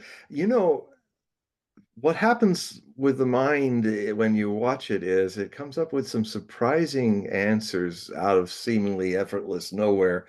And one of them is like you return to a child's questioning. Well, isn't violence? I mean, when people say, "Oh, I'm against violence," and they say, "Well, then you're against creation because a thing is destroyed to create another thing." So, the edge of the branch that's growing is a point of destruction creation. Creation cannot exist without destruction. The kalpa comes, the Big Bang comes, the kalpa creates universes, and then it destroys them. But the Brahman is not those things. Yeah, I just want to, not sure if Don is listening. Don, I just wanted to share an explanation a learned person shared with me. I think that is the truth, but everybody has to decide for himself. So this is what the learned person told me. Look at if you see a cup and hot tea inside the cup, and let us say it is a super hot tea inside a room temperature and inside a cup. And if I make you believe, for example, if I put you in an illusion and make you believe that the cup and the tea are living things, then it's very possible that you might imagine that, oh, look at the suffering of that cup, or even look at the suffering of the tea. And it might look like suffering to you because you are under the illusion that both are different and both are living things which are interacting with each other in a way that they are causing pain to each other. But in reality, if I take you out of that illusion, if you know that they are not living, then you'll see that actually there is no suffering. That whatever you were assuming as a suffering was nothing more than an illusion. Another example that the learned person told me was, imagine you are in a dream. If somebody, let us say, chasing you in that dream with an intention to kill you, with the tip of fear, spine, and you're trying to escape death, as long as you're in the dream, that fear is very real. That suffering is very real. It is not it is, you cannot say it is not suffering because it is suffering. But if you are standing outside that dream and that you know that it is a dream, that there is no suffering. You know, this reminds me of a wonderful story of Chaitanya, that Osho used to talk about, where there was this mad king who wanted to freak out Chaitanya because Chaitanya was constantly great Hindu mystic, was talking about how everything's illusion. And so he had a surprise for Chaitanya.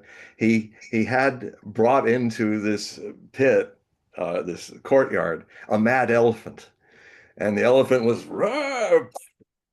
doing all of his stuff. And Chaitanya suddenly started crying and screaming and running around and going, no. And of course, the emperor, the mad king, was got the elephant out and said, see, you just believing something, and then once I brought the elephant in, you lost all your holiness, you got freaked out, you were running around. And Chaitanya said, no, that's the illusion. My screaming was the illusion, my fear was the illusion. Because the elephant can't kill that which is not the illusion, but the illusion that's around me freaked out, but I'm not that. I'm curious to know what Don has to say about this. Yeah, Don, are you still out there? Yeah, I'm still here. I have good. It is my opinion, because I've seen suffering firsthand. We are. So when we talk about Christ and the Christ, what he represented was love, and I think, as to whether or not he was a real person or it was something that came to us to try to give us a new understanding of the material world in which we could relieve the suffering that exists today. And so when I see the endless wars, whether it's in Palestine or the Ukraine or I reject that, because I don't think that is the natural state of being, which you talk about in the heart. And I think the heart that you mentioned probably has this connection between all of us. Maybe it's a morphic, Sheldrick uses the term morphic resonance, the habitat species where it's stored. I've had people like Mark Levin talk about these morphogenetic fields and the way that they organize, the morphology of different species. There's this interaction between the cells that there is no language, but they're all cooperating. And it seems to me I'm finding more along the lines of these worldviews that have corrupted perhaps these morphic resonance of the heart that exemplify love, because our bodies are obviously doing things sometimes unconsciously that perhaps we probably represent this life force. And so I reject. I think what we're seeing now is perhaps a corruption. I reject. I like. Yeah. I don't like. Well, it's not me. That's what I'm saying. I don't. When you talk about the heart, yeah. It's not me. Sometimes I can say something, and in my heart, I know there's something acting on me unconsciously that my heart rejects what my mind is saying. And so there is a contradiction going on that I can't rationalize. Yeah, because the mind rationalizes, and we're talking about things that are neither this nor that. Consciousness is about something that's not the mind, as I said before. And I was saying the body-mind vehicle uses the wheel, if you will, is the heart. And this is all metaphorical, not to be taken literal, but it is certain. You see, the part cannot describe the whole. But it can hint. And some of the I can tell you this, but no, that's this. I tell you that I accidentally stumbled upon the path of meditation without. I was going to be, and I was a successful opera singer, and just starting out, and I might have ended up really successful and going on with it. But I made the wonderful mistake of having as my mentor William Chapman, the lead baritone of New York City Opera, and his wife Irene. And they were my mentors, and they taught a wonderful system by Raymond Smoliver called the vocal essence approach. And Raymond Smoliver was a speech therapist in New York City, but with all the actors and different singers and opera singers and all, he thought, well, I don't have to just be working to help people return their speech, because a lot of professional singers have problems with their singing and they need help. And what he perfected, in vocal teaching, there's a lot of subjective bunk going on, like, oh, sing from your elbow. You've got to make your diaphragm support you. You've got to sing in your head. Well, the fact is, you only sing right here in these two little muscles. It's completely a basic objective reality of physiology. And then we would just simply drop all that mythology and just sing with that. And what happens is that Bill started a thing where he had his two fingers and he put them right where the voice box meets the hyoidina globus, where the tongue is connected.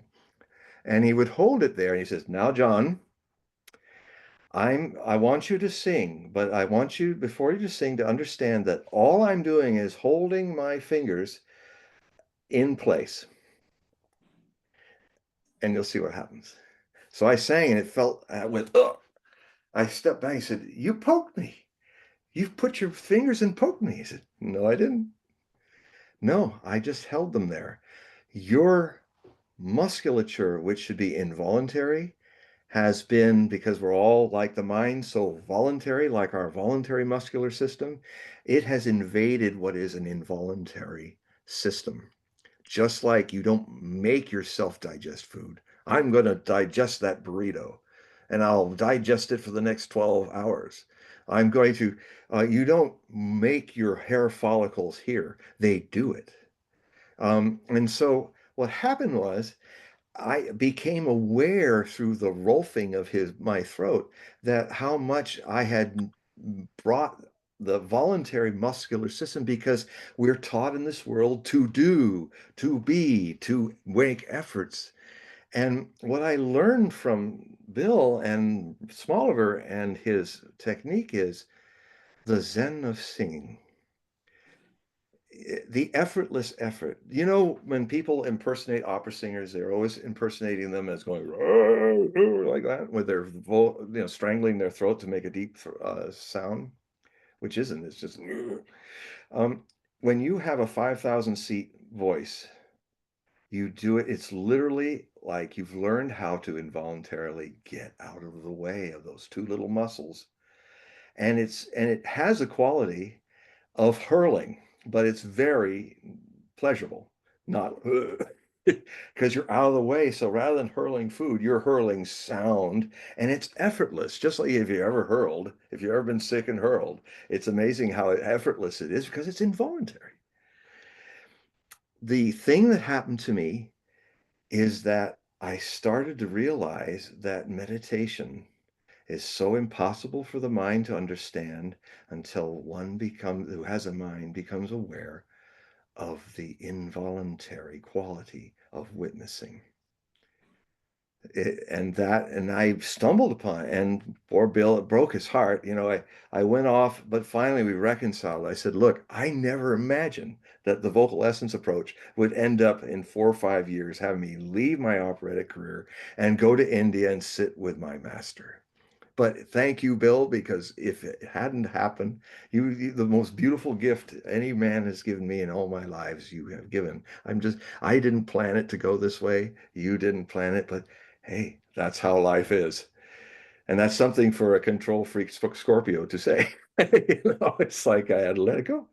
And um, so I've been trying to hint with the fragments, having to use a mind to say something that's really something the mind cannot understand. But all the best thing I can do is give, like, if any of you email me, and ask and put in the email, you go to my website, hogueprophecy.com, and you go to the contact button, push the button and put an email. And if you just want to just put one thing, put meditation in it, and then I'll know that you want me to send you an email that has the meditation techniques of Osho that I've been using since 1980, since I was initiated into sannyas as Swami Dhyan Arjuna. And just and there'll be some meditation techniques to get, and it's all on Amazon, and 2 books to read, Osho's on meditation, and that one about the secrets, which is with the 414 meditations. And just try them. They create a milieu where you start to that can send you to a place that's not the mind, that watches the mind. And then the mind works in a whole different, wonderful way.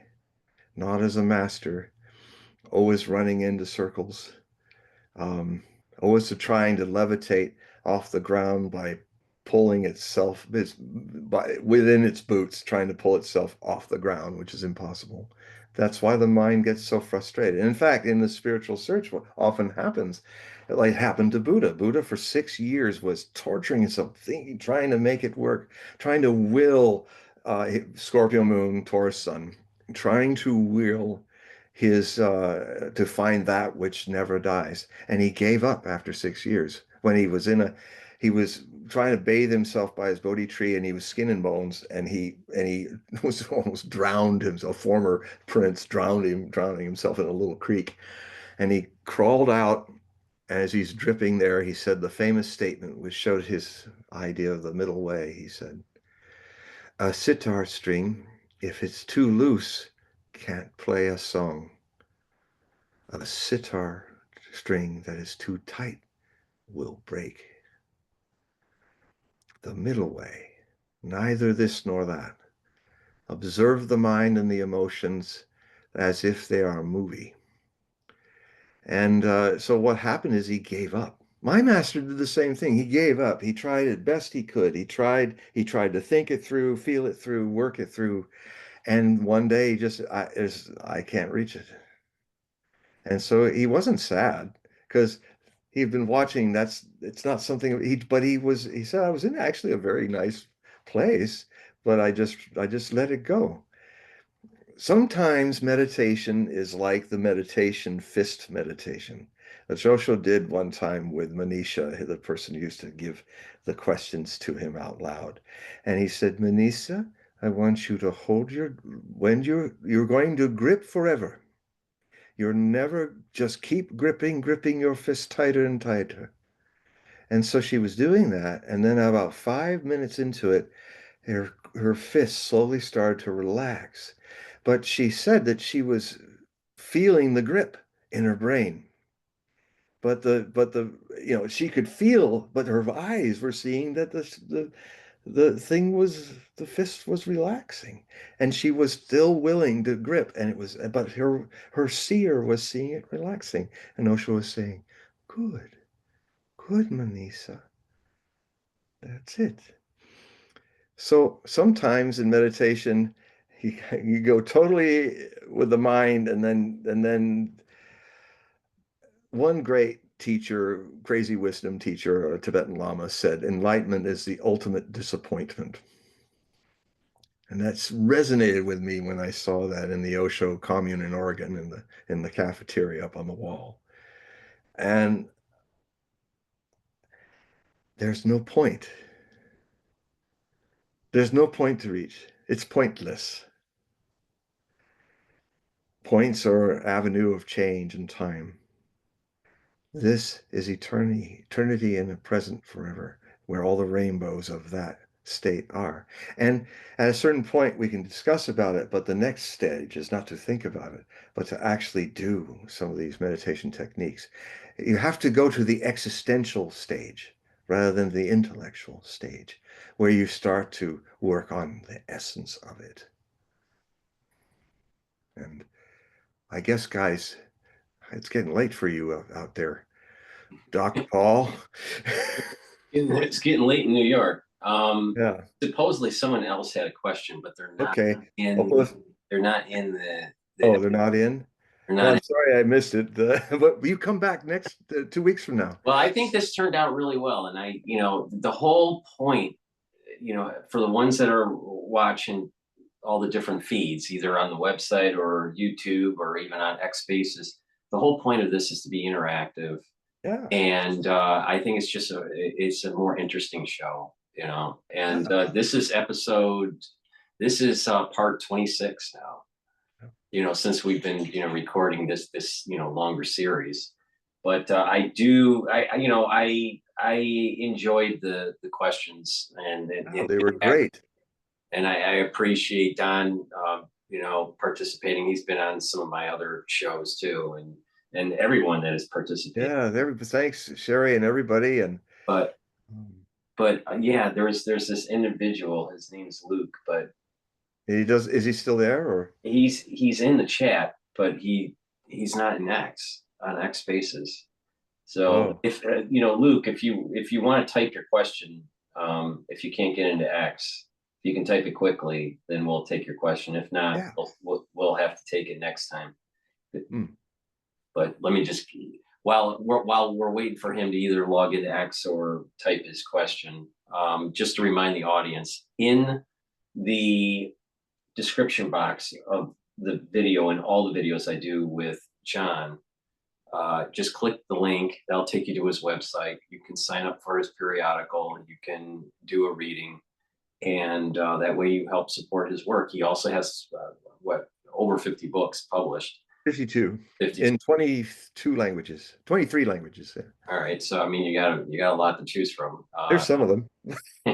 So just and they can get this on Amazon and your website, or they can get the books on your website and on Amazon. Well, yeah, if you go to Amazon and just type in John Hogue books, and then when you get to whatever prompt up, get into any one of them and go find the authors page and click on that link, and then you'll see a lot of my books that are available. And there's the Hogue Prophecy Report, which if you go to I've just updated all the free samples of the last 3 Hogue Prophecy reports. It's the first time with everything happening with the presidential predictions and stuff. I got backlogged, and so last week I was able to get them all up to the present one, and so you can explore all of those, and yeah, just there will be samples that are free, and then there's a way that you can subscribe for $60 through PayPal, and then there's another way you can do automatic payments too, $5 or more a month, and just stay on, and then you will get these. I send it by email in a PDF file. This is a great way to not be censored by anybody. And it's like, so you get this PDF in the email you send to donate will be the email that unless you say in your letter in the memo, another email. And then you'll be able to open that up, put it in your computer system, your mail program, your cell phone. And it's fully illustrated, and it's a Adobe PDF, and with footnotes and bookmarks and all kinds of stuff. So, and a lot of times I try to be funny. You know, prophecy can be kind of scary, and heavy. So I try to make it as funny as I can, because if you can't laugh at doomsday, what can you laugh at?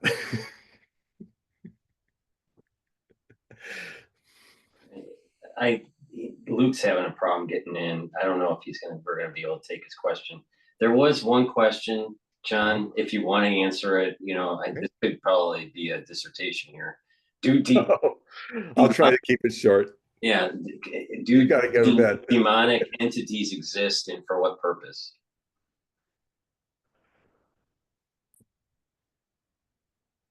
The base metal always wishes to become gold. The lower astral always wishes to become light. The path is alchemical. The art of life is how you respond to what life throws at you, whether it's demonic or angelic. You are something more. Equally, you are something far less open and free. And so I used to have this fear of when I was a kid, a teenager, the Sorcerer or the Exorcist was playing, and I could even hear the ad down the TV set, and I had these movements start happening in my body that were kind of involuntary, and I was like, oh God, I must be possessed. And so I would sleep with the covers over me for all night until somehow the reasoning was, well, it's dawn, I can go to sleep now. And I kind of wonder why it makes any difference if the demon's going to be there. And so then I got into the Gateway program of Robert Monroe, and that helped me more understand Kundalini. And then there was one day, after a long time it hadn't happened, where I was laying down doing a tantric, kind of feeling one's sexual energy rising in the Kundalini. And suddenly I had this little something push me right into the bed.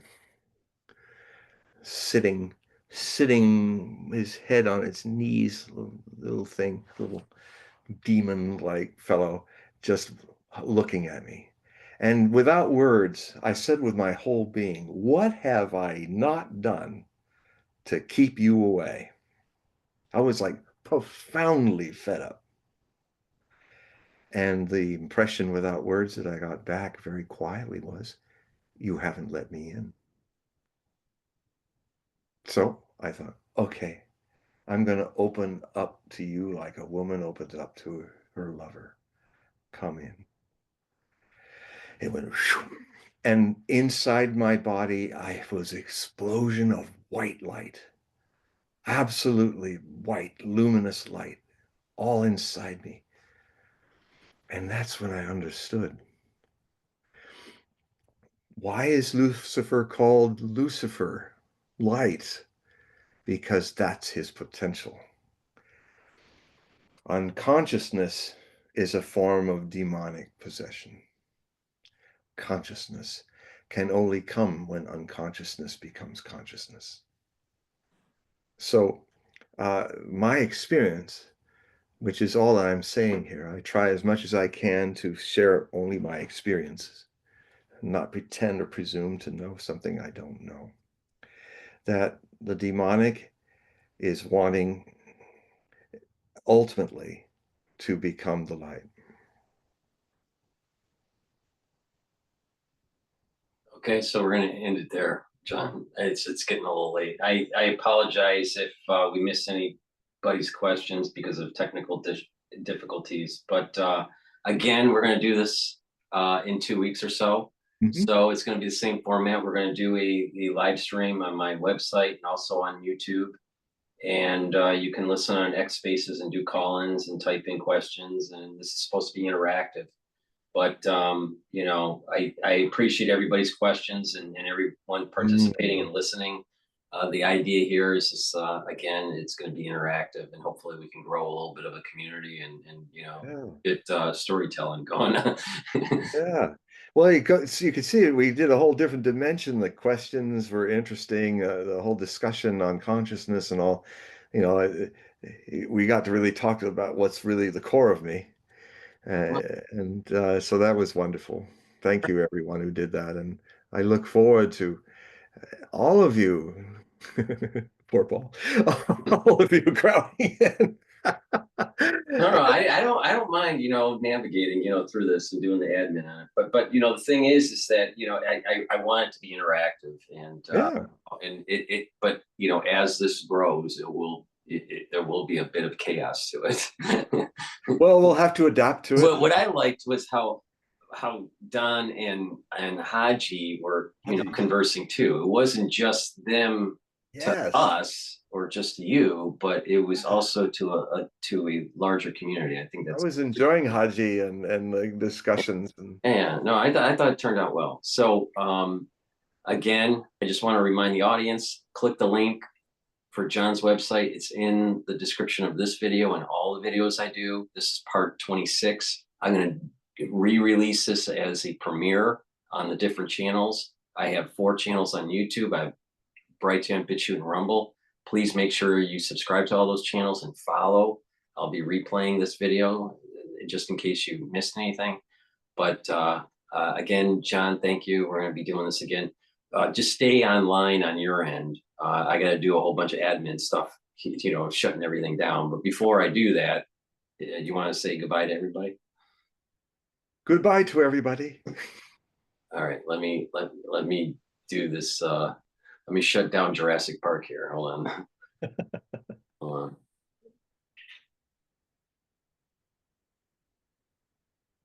There it goes. All right, that's that, and then stop the recording.